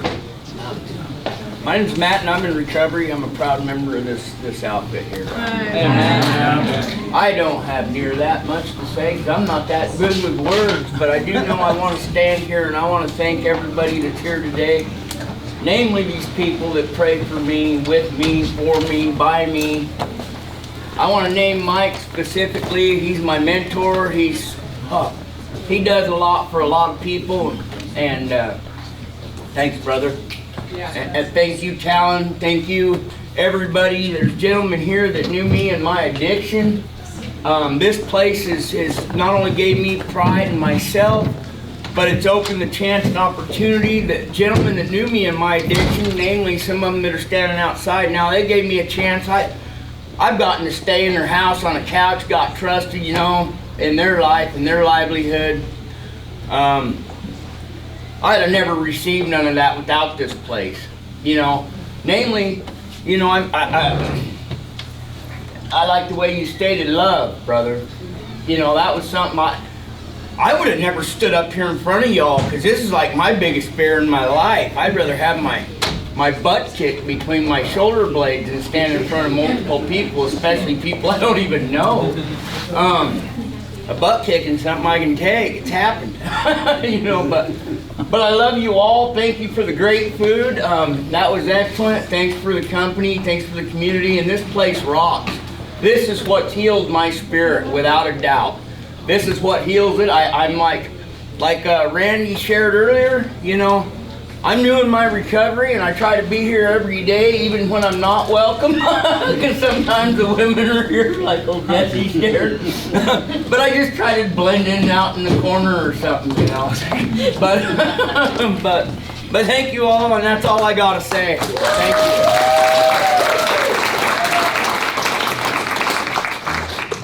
I think I need this. Can you hear me? Yes.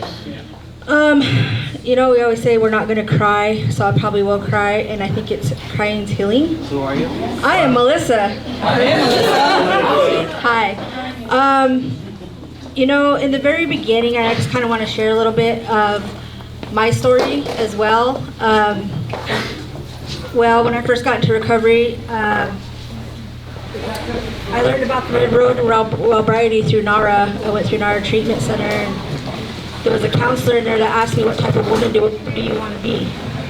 And I had never thought about that. I was never asked that question. And it really made me think. I want to be a woman of integrity, you know, and I seen this woman, and she was a counselor. Her name was Faith. God, when she walked in a room, you just felt her. And she walked with grace and poise, and she carried herself in such a way, and I was like, that's who I want to be. I don't know if it's It's a battery giant. That's who I want to be, like that. And I'm gonna fast forward, so I'm gonna talk about Painted Horse, because that played a huge role in my life. So as addicts in our addictions, we're looking to fill these holes, right? We all have these holes, and we try to fill it with sex, with drugs, with whatever we can grab, bad relationships, poor decisions, whatever the case may be, you know, even sometimes food, whatever. So all my life, you know, I'm looking for those holes, trying to fill all that from that trauma, and just never felt full, never felt whole. Always felt like something was missing. I didn't know Jarrod then, but we lived in the same apartment complex. And when I first met him, he talked a lot of shit to me. And he teased me a lot, and I just kind of was like, oh God, it's that guy, you know? And I would always try to avoid him, but I knew of him, and then somebody told me that, oh, well, Jarrod's gonna start this thing, and it's gonna be for the Native community, and you know, it's gonna be a peer support, things like that, right? And me still being, you know, I'm Native, so I'm like, oh yeah, whatever, you know, because Natives always come with these dreams, right? Sometimes, and they talk a lot of stuff, you know, we're like, nah, okay, all right. I was like, oh yeah, that's cool, you know, and then later, like fast forward into it, I don't know, all this time he's out doing his work, doing his things, going to Sweat Lodge, praying, you know, working on creating this Painted Horse. And then one day I get asked, do you want to come work there? You know, and I'm like, yeah, well, read this mission statement. So I read the mission statement, and once I read that mission statement, my heart and my spirit spoke to me and said, yes, that's what I want to do. I want to help other Indigenous women like me.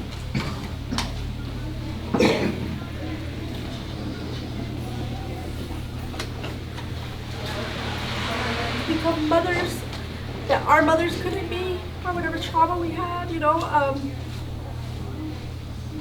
I felt like I wanted to do that. you know, a lot of us come from different types of trauma or different things, but you know, all the feelings and emotions are same, and it's all there, right? I don't want to go into that, but I was a mentor. I was the first mentor. I was actually the first hire there, you know, and they're like, oh, not to stress you out, Melissa, but the whole world's riding on your shoulders. I was like, oh God, no stress at all. You know, and I was scared. I was like, how am I gonna get these clients? Who am I gonna find to be my clients? How do I do this? How do I be that, right? And so I just got out there. I started going to meetings. I started seeing I was searching them out everywhere I could find any Native American woman or any Native at all. And I just started saying, hey, do you need a mentor? Do you know what a mentor is? You know, and I just kind of started building that, and it grew. And we didn't even have a building. We were working out of a 4D satellite office. And then one day I was asked to show up. Me and somebody else were asked to show up there, and then we showed up, and he says, look, this is our building. And it was a building, the one that's in Portland now. It's the Spence Center. And sorry, I'm trying to empty. I was like, I loved it. I was like, oh my God, all this room, this could be an office, that could be an office, this could be this could be that. Like, I saw that dream, and now we're here, and it just blows my mind, you know. And then I grew in different roles. I became a CCD. I wore a lot of hats, RSSC, CCD, then services director, doing spreadsheets and all that stuff, but I felt like I needed more. I needed to learn more. How am I going to help my people if I don't have the education to help them? Because I had no other peers to pull from, right? And so I made a decision to go work at 4D Recovery, being a regional director. And I learned so much from them there, a lot. I gained a lot of information. And then later on down the road, here comes Jarrod. So that happened, and that was awkward. He's like, hey, do you want to go to dinner? I'm like, really? It's like, me? Like, you know, I was like, oh, I guess. And we've been together ever since. And thank you for acknowledging Amanda. Where'd you go? She went. You say I'm sacrificing. It's more to it. It's more to it than that. Because I know it's bigger than me. I know this is Creator. Many nights Jarrod's come home tired, exhausted. Oh, this is going on, babe. This is going on. And I'm like, oh, yeah. And I listen. And I see him work. And even when we're watching TV sometimes, and I'm like, Jesus, is on this one again? What I do, I get on TikTok. I'm okay being by myself. I can find stuff to do, you know, it's not a big thing because I know it's for the community, it's for people, it's bigger than us, it's ceremony. When you're a person who says it's for the people come first, that's what it's about. His job and the love that he puts in the community, I support that wholeheartedly because I too want to help the community heal. Our children heal.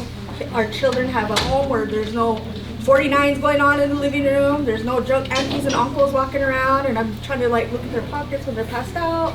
I don't do that anymore.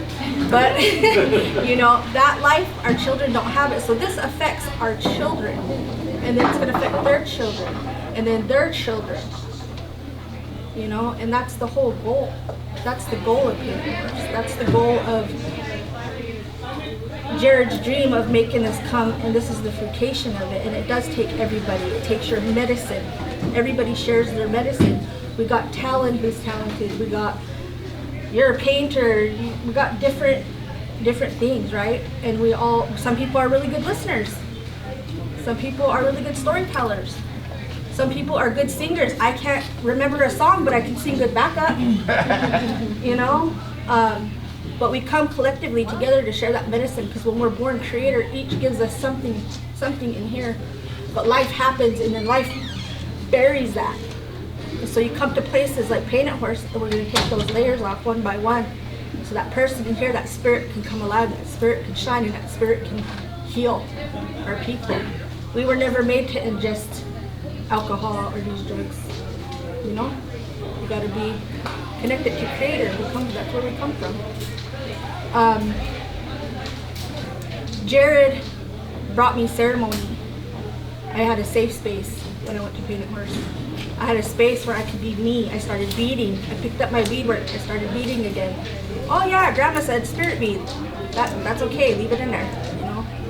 Grandma taught me how to loom. She said I said I was bored when I was 12. She said, "Oh, you're bored? Let me give you something to do. Here, loom." All that started coming back after just being blank for half of my life. And oh yeah, I know how to do these things, right? I know how to paint. I know how to draw. Started painting. The medicine starts coming out. And then I went to ceremony in Native American church. I was raised that way. I went to the ceremony, and I can't explain what happened to me in there, but what I can explain is that morning when I walked out that teepee, every hole that I was trying to fill, it was all complete. Everything was completed. I was at home. I prayed with Creator all night, prayed with my family all night, these people all night. Some of them I just met, but they're now my family. And I walked out that teepee and I was a whole woman, and I was a whole person, I was a whole spirit. I didn't have to look anymore. And I got that at Painted Horse because it made it safe for me to be me.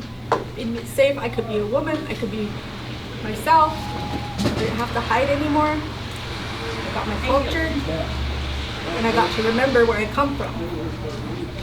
You know? Remember your people, remember our ancestors. Where everybody's walking prayer. We're walking prayer.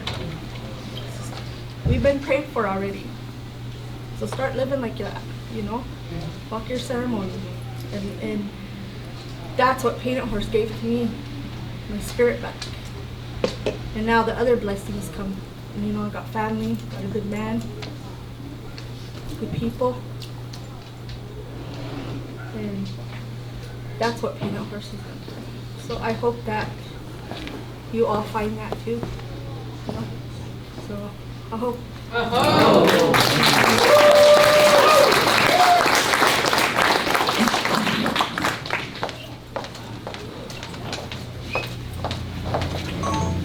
Hello, everybody. My name's Irvin. I'm a member of wellbriety. I'm just blessed and honored to be a part of this circle and a part of this celebration. I was down here for the grand opening, and I'm actually the Multnomah County Regional Director now in Portland. And so, I've been with Painted Horse for a little while now. Melissa was actually my supervisor when I came on board. I went to treatment with Jarrod. We had the same amount of clean time. I really didn't like Jarrod when I first met him. He was really obnoxious, and I wasn't in the right frame of mind to really deal with people like that. So we became really good friends, and I see Jarrod do a lot of changes in his life and a lot of healing. And in the beginning, I felt like the stuff that he was doing didn't align with who I was trying to become, you know, and trying to be in my children's life and be a good parent. And I just didn't think like Jarrod had it in him or what he was doing in his life at the time. And I kind of kept my distance for a little while. And then I seen Jarrod really dug into ceremony. And I don't want to make this all about Jarrod, but like that's what changed our relationship is Jarrod started doing ceremony, and I feel like that's something I can associate with. Like that's part of who I am, and that's how I'm going to find my way on this path. Anyways, I worked for Painted Horse for coming up on 4 years, I think, in July, the end of July, and it's been all about my children, you know. And my family, my wife. I finally got to bring her down here to see Roseburg Painted Horse and experience this circle, you know, the love in this room, and it's amazing.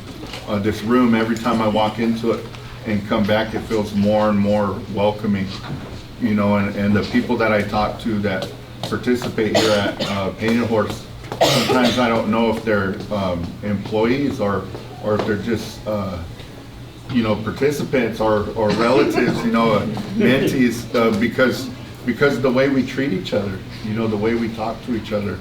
And that's the other thing that's really important to me as a Painted Horse employee, as a member of wellbriety, you know, as just a growing father, you know, and trying to be a spiritual man, you know. But that's one thing that's really important to me is the newcomer, you know, the next person that walks in here.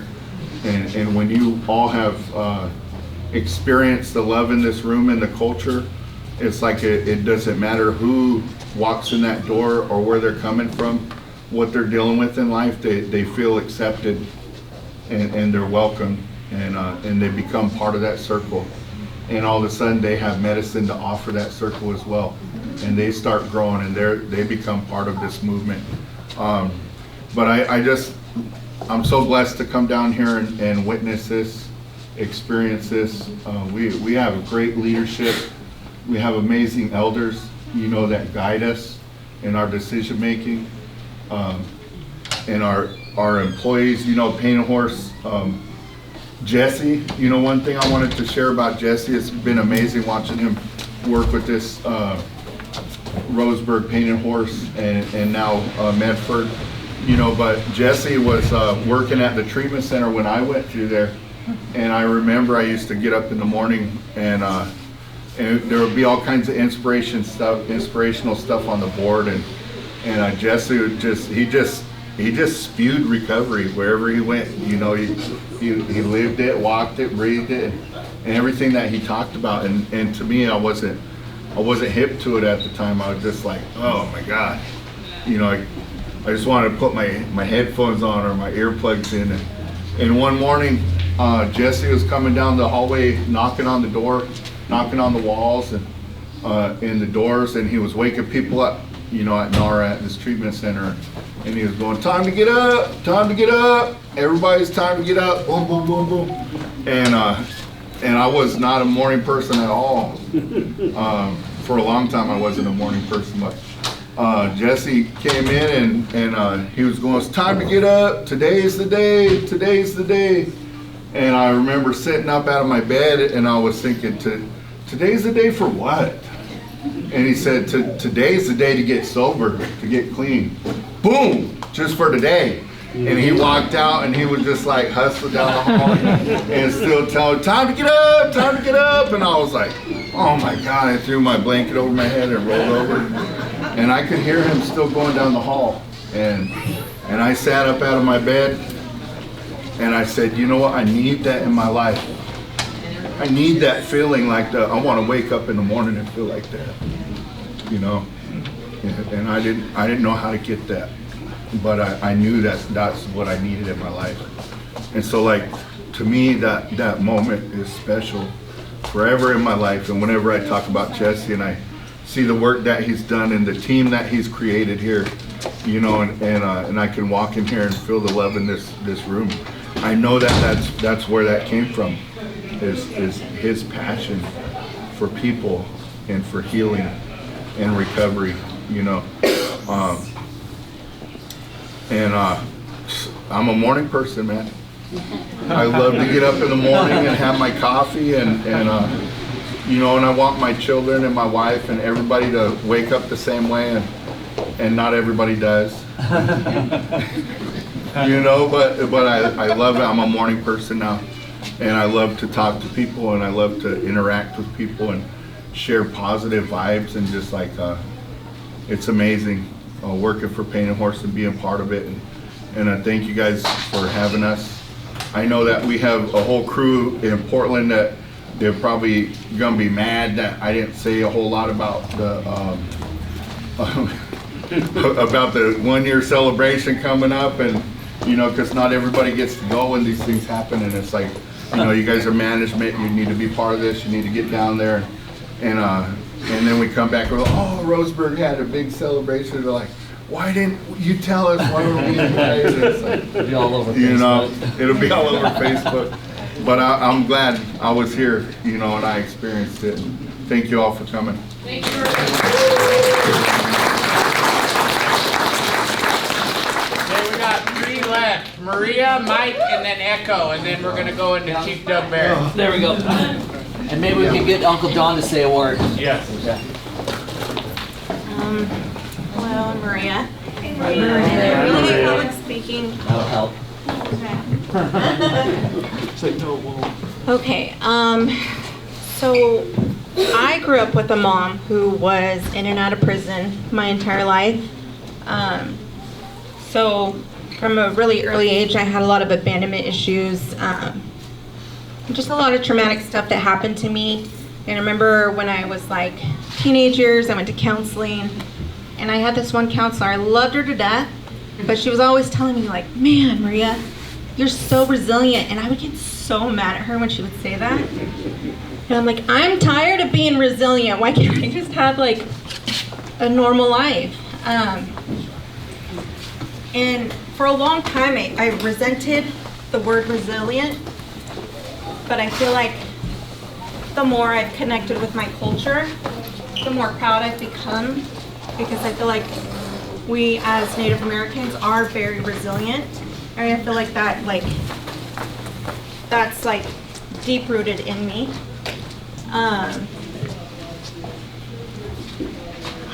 I always tell everyone, don't be afraid to cry, because crying is the purest form of prayer.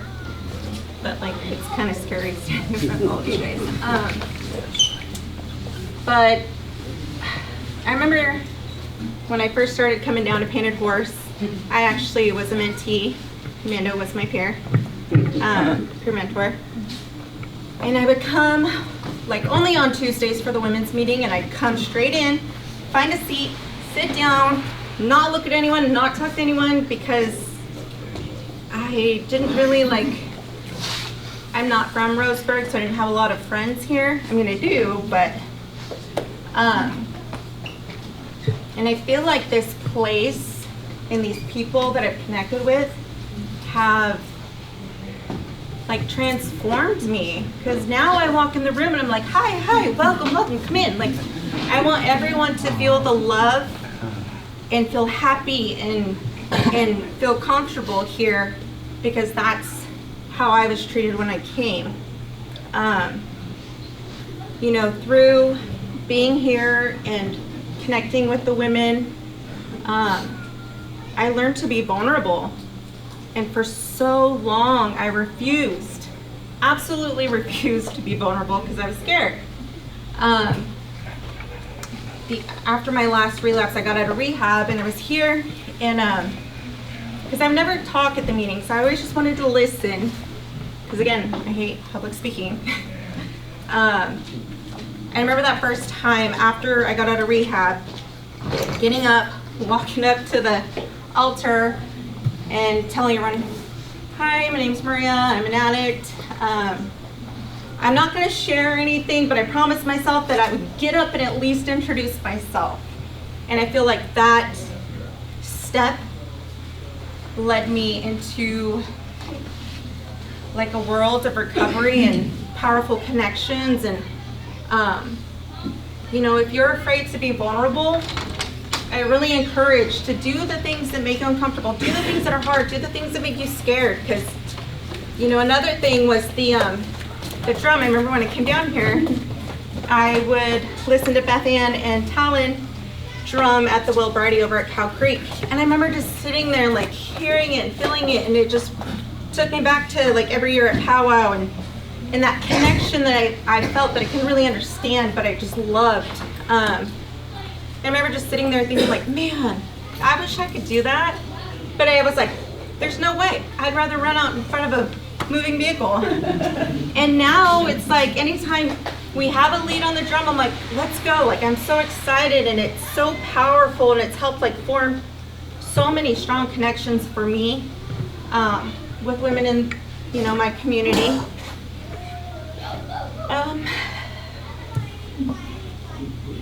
That's it, that's all. That's awesome.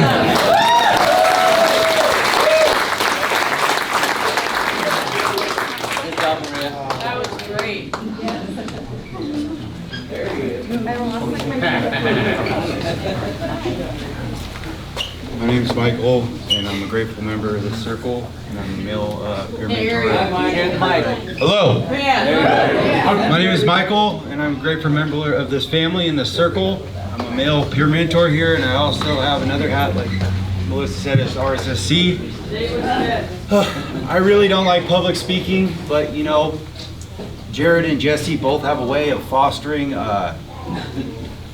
you to step up and show up every day, you know, and growth. And you know, when I was a kid, you know, this is part of what we do here. I was really lost, you know. I had a very abusive stepdad. It happened at a very young age, and I felt like I was never good enough, you know. Like I didn't belong anywhere. I always wanted to run away to the res to my grandma. And she wanted me to stay away so I could learn something different, because if I went there, I'd never leave, you know. And she told me at a young age, God made you strong for a reason. It's not to hurt, it's to heal. And I see it all coming to fruition now. I have a purpose. Jarrod and Jesse both told me that you belong here. There's a reason that you're here. And I believe that every day. I show up, I show out for our people, and I try and walk in a good way because I was there once. You know, I try and give back what was given to me. You know, I met Jarrod a long time ago when I was broken, lost in the worst way. Same with Jesse, he worked at NAR. It's kind of weird how things work out, you know? It is. I mean, I was lost. I lost my kid's mom, the only thing I ever loved. And my son was in that car, and when she got in that crash, thank the Creator that he's still here. But I was broken. And I believe that, you know, Creator puts things in our way, and things happen for a reason, you know, and it's all coming together, you know? It's just kind of strange. But I want to read something that I wrote, because I haven't been here since we first opened, but I've been here since September. And so, 1 year ago, we opened our doors with a vision of hope and prayer. Today we stand surrounded by stories and transformation and courage. We have watched people find their voice again, families reconnect, and our people learn to walk in a good way. Many footsteps have entered and none have walked alone. Songs have been sung out loud and from the heart. Here, every tear mattered, every laugh heard was medicine. People found the strength and teachings placed inside them long ago. At Painted Horse Recovery Chief Barrett Center, we do not just help people recover from addiction, we help people find their way back to the circle, back to the community, and back to culture. To every person to come through our doors, elder to newborn, you're a part of this family. You're the reason this place lives and breathes, and we love you. Your healing feeds the next 7 generations. We thank the ancestors for guiding us this far. The fire is still burning. Their drum is still beating. The heartbeat of the people. We are still here.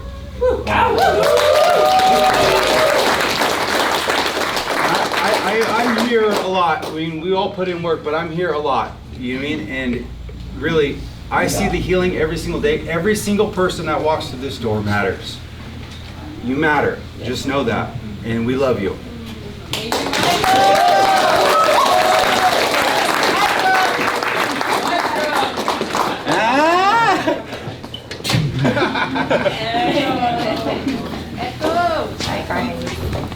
Hi guys. My name is Echo Quammen, also Echo Miller. Hi guys.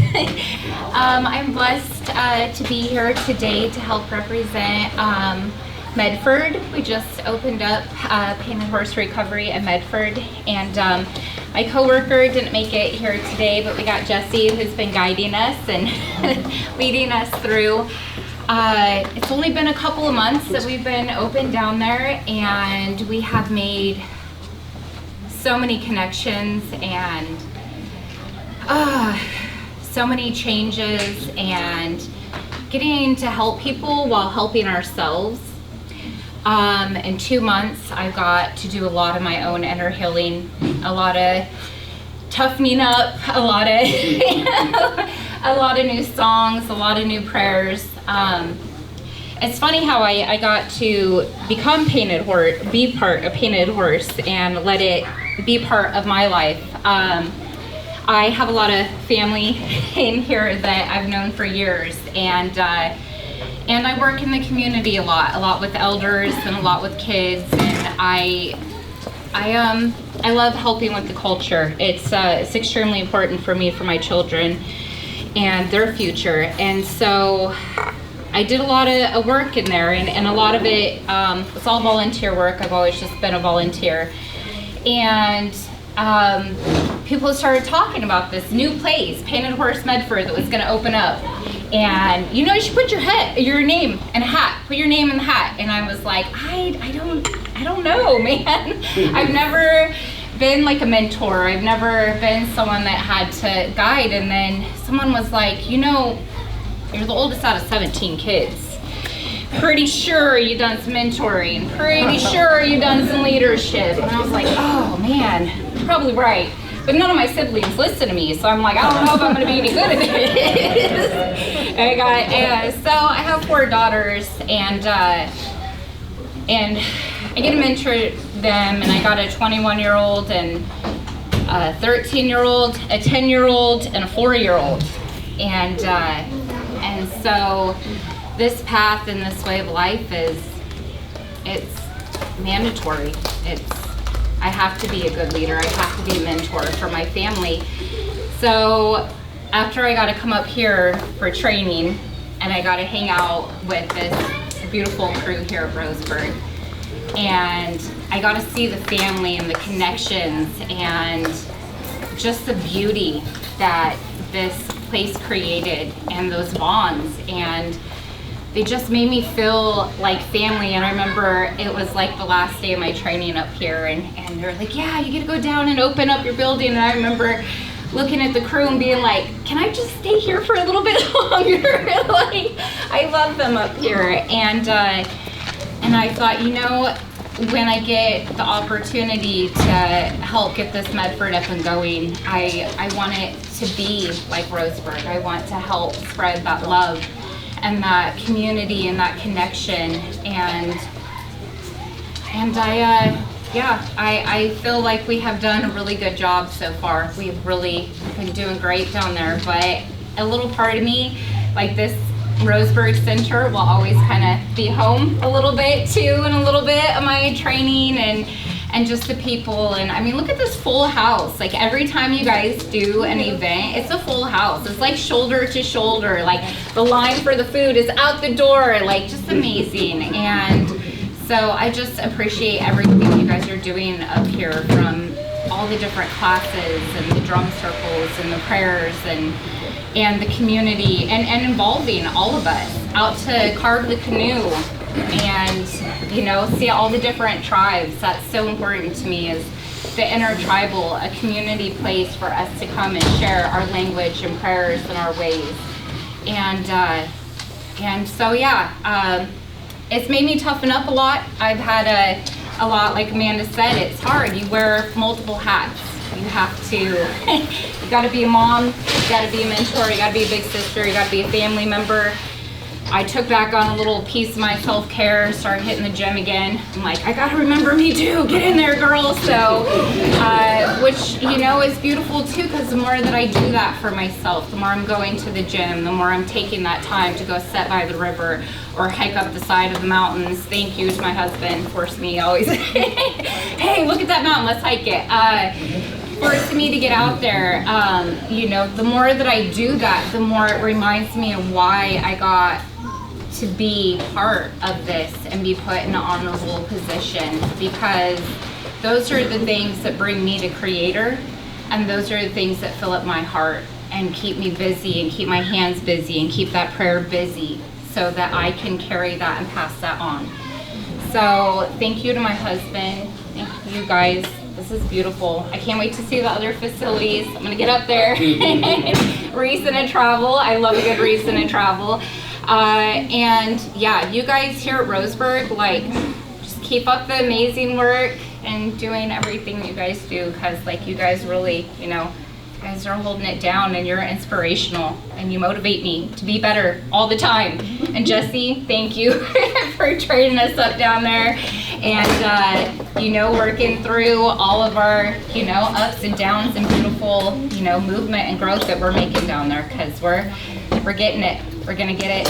And so I wish my coworker was here. He actually made a song to share with you, and he'll share it with you guys soon enough. But he did make a painted horse song on the drum. And I don't know it well enough to share with you, so I will leave that up to him for one of our next gatherings. But thank you, everybody. Thank you, And Echo. for holding it down.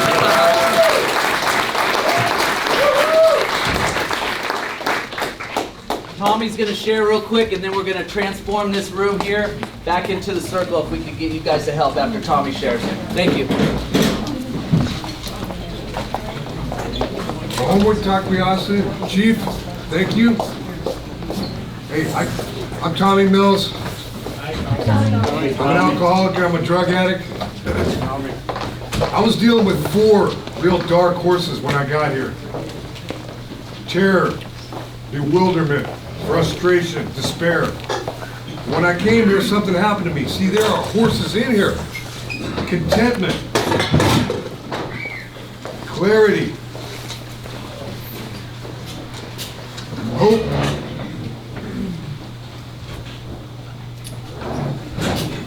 courage. This place has changed my life. It's changing my life still right now. I want to thank all of you just for letting me be a part of your pack. My children, you can't buy this. You can't buy this magic. You can't buy this freedom. My family is very, very thankful for you, okay? I'm very, very thankful for you, and it's an honor just to be a part of this pack, okay? We got it. Thanks, Tommy.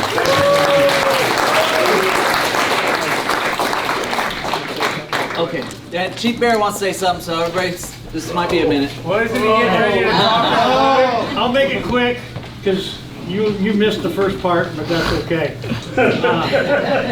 I just want to say again, if it wasn't for Jesse Spain, when I took clients to NARA, and Philip Archambault, his wisdom and everything that you guys shared up at NARA was a blessing. He would walk in and says, you brought me another one, Then I walk into Jesse, and his enthusiasm and his spirit power that he brings to this place is just amazing, And I just had to say that, because this guy, out of the blue, he'll send me something, a text or something from the big book or whatever. And it's like, I don't know if you do it to everybody. He does. You're not special, Doug. I thought it was special for me. Okay. But let me tell you, it's what I needed that day. It's what I needed to hear, or to see, or to feel. And since you guys missed Dr. John Spence, I just want to give him acknowledgement too. This guy's, the Portland facility is named after Dr. John, and if it wasn't for him doing what he did for the 9 tribes, the 9 tribes wouldn't be where they are today. That's right. And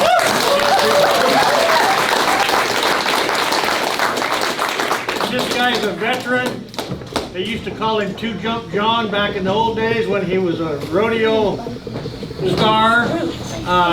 This guy actually surfed a big board. It wasn't a surfboard, it was a big board when he was a lifeguard. So I just had to throw that in. Thank you. Thanks, Doug. Okay, all right, let's do this. Thank you, everybody. That was absolutely amazing. Oh, thanks. Thank you. Yeah, thank you so much. Great! Hey, get another bag. I think there should be one in the bottom. One in the bottom. Oh, you should think about that, buddy. Yeah.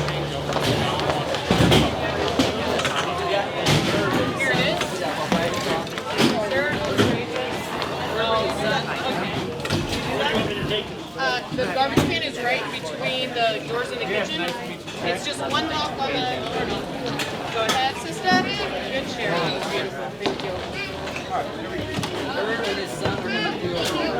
All right. Memorize that song.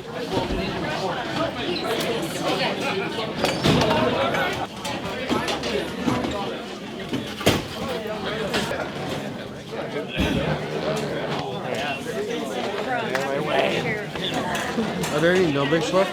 Oh, there's like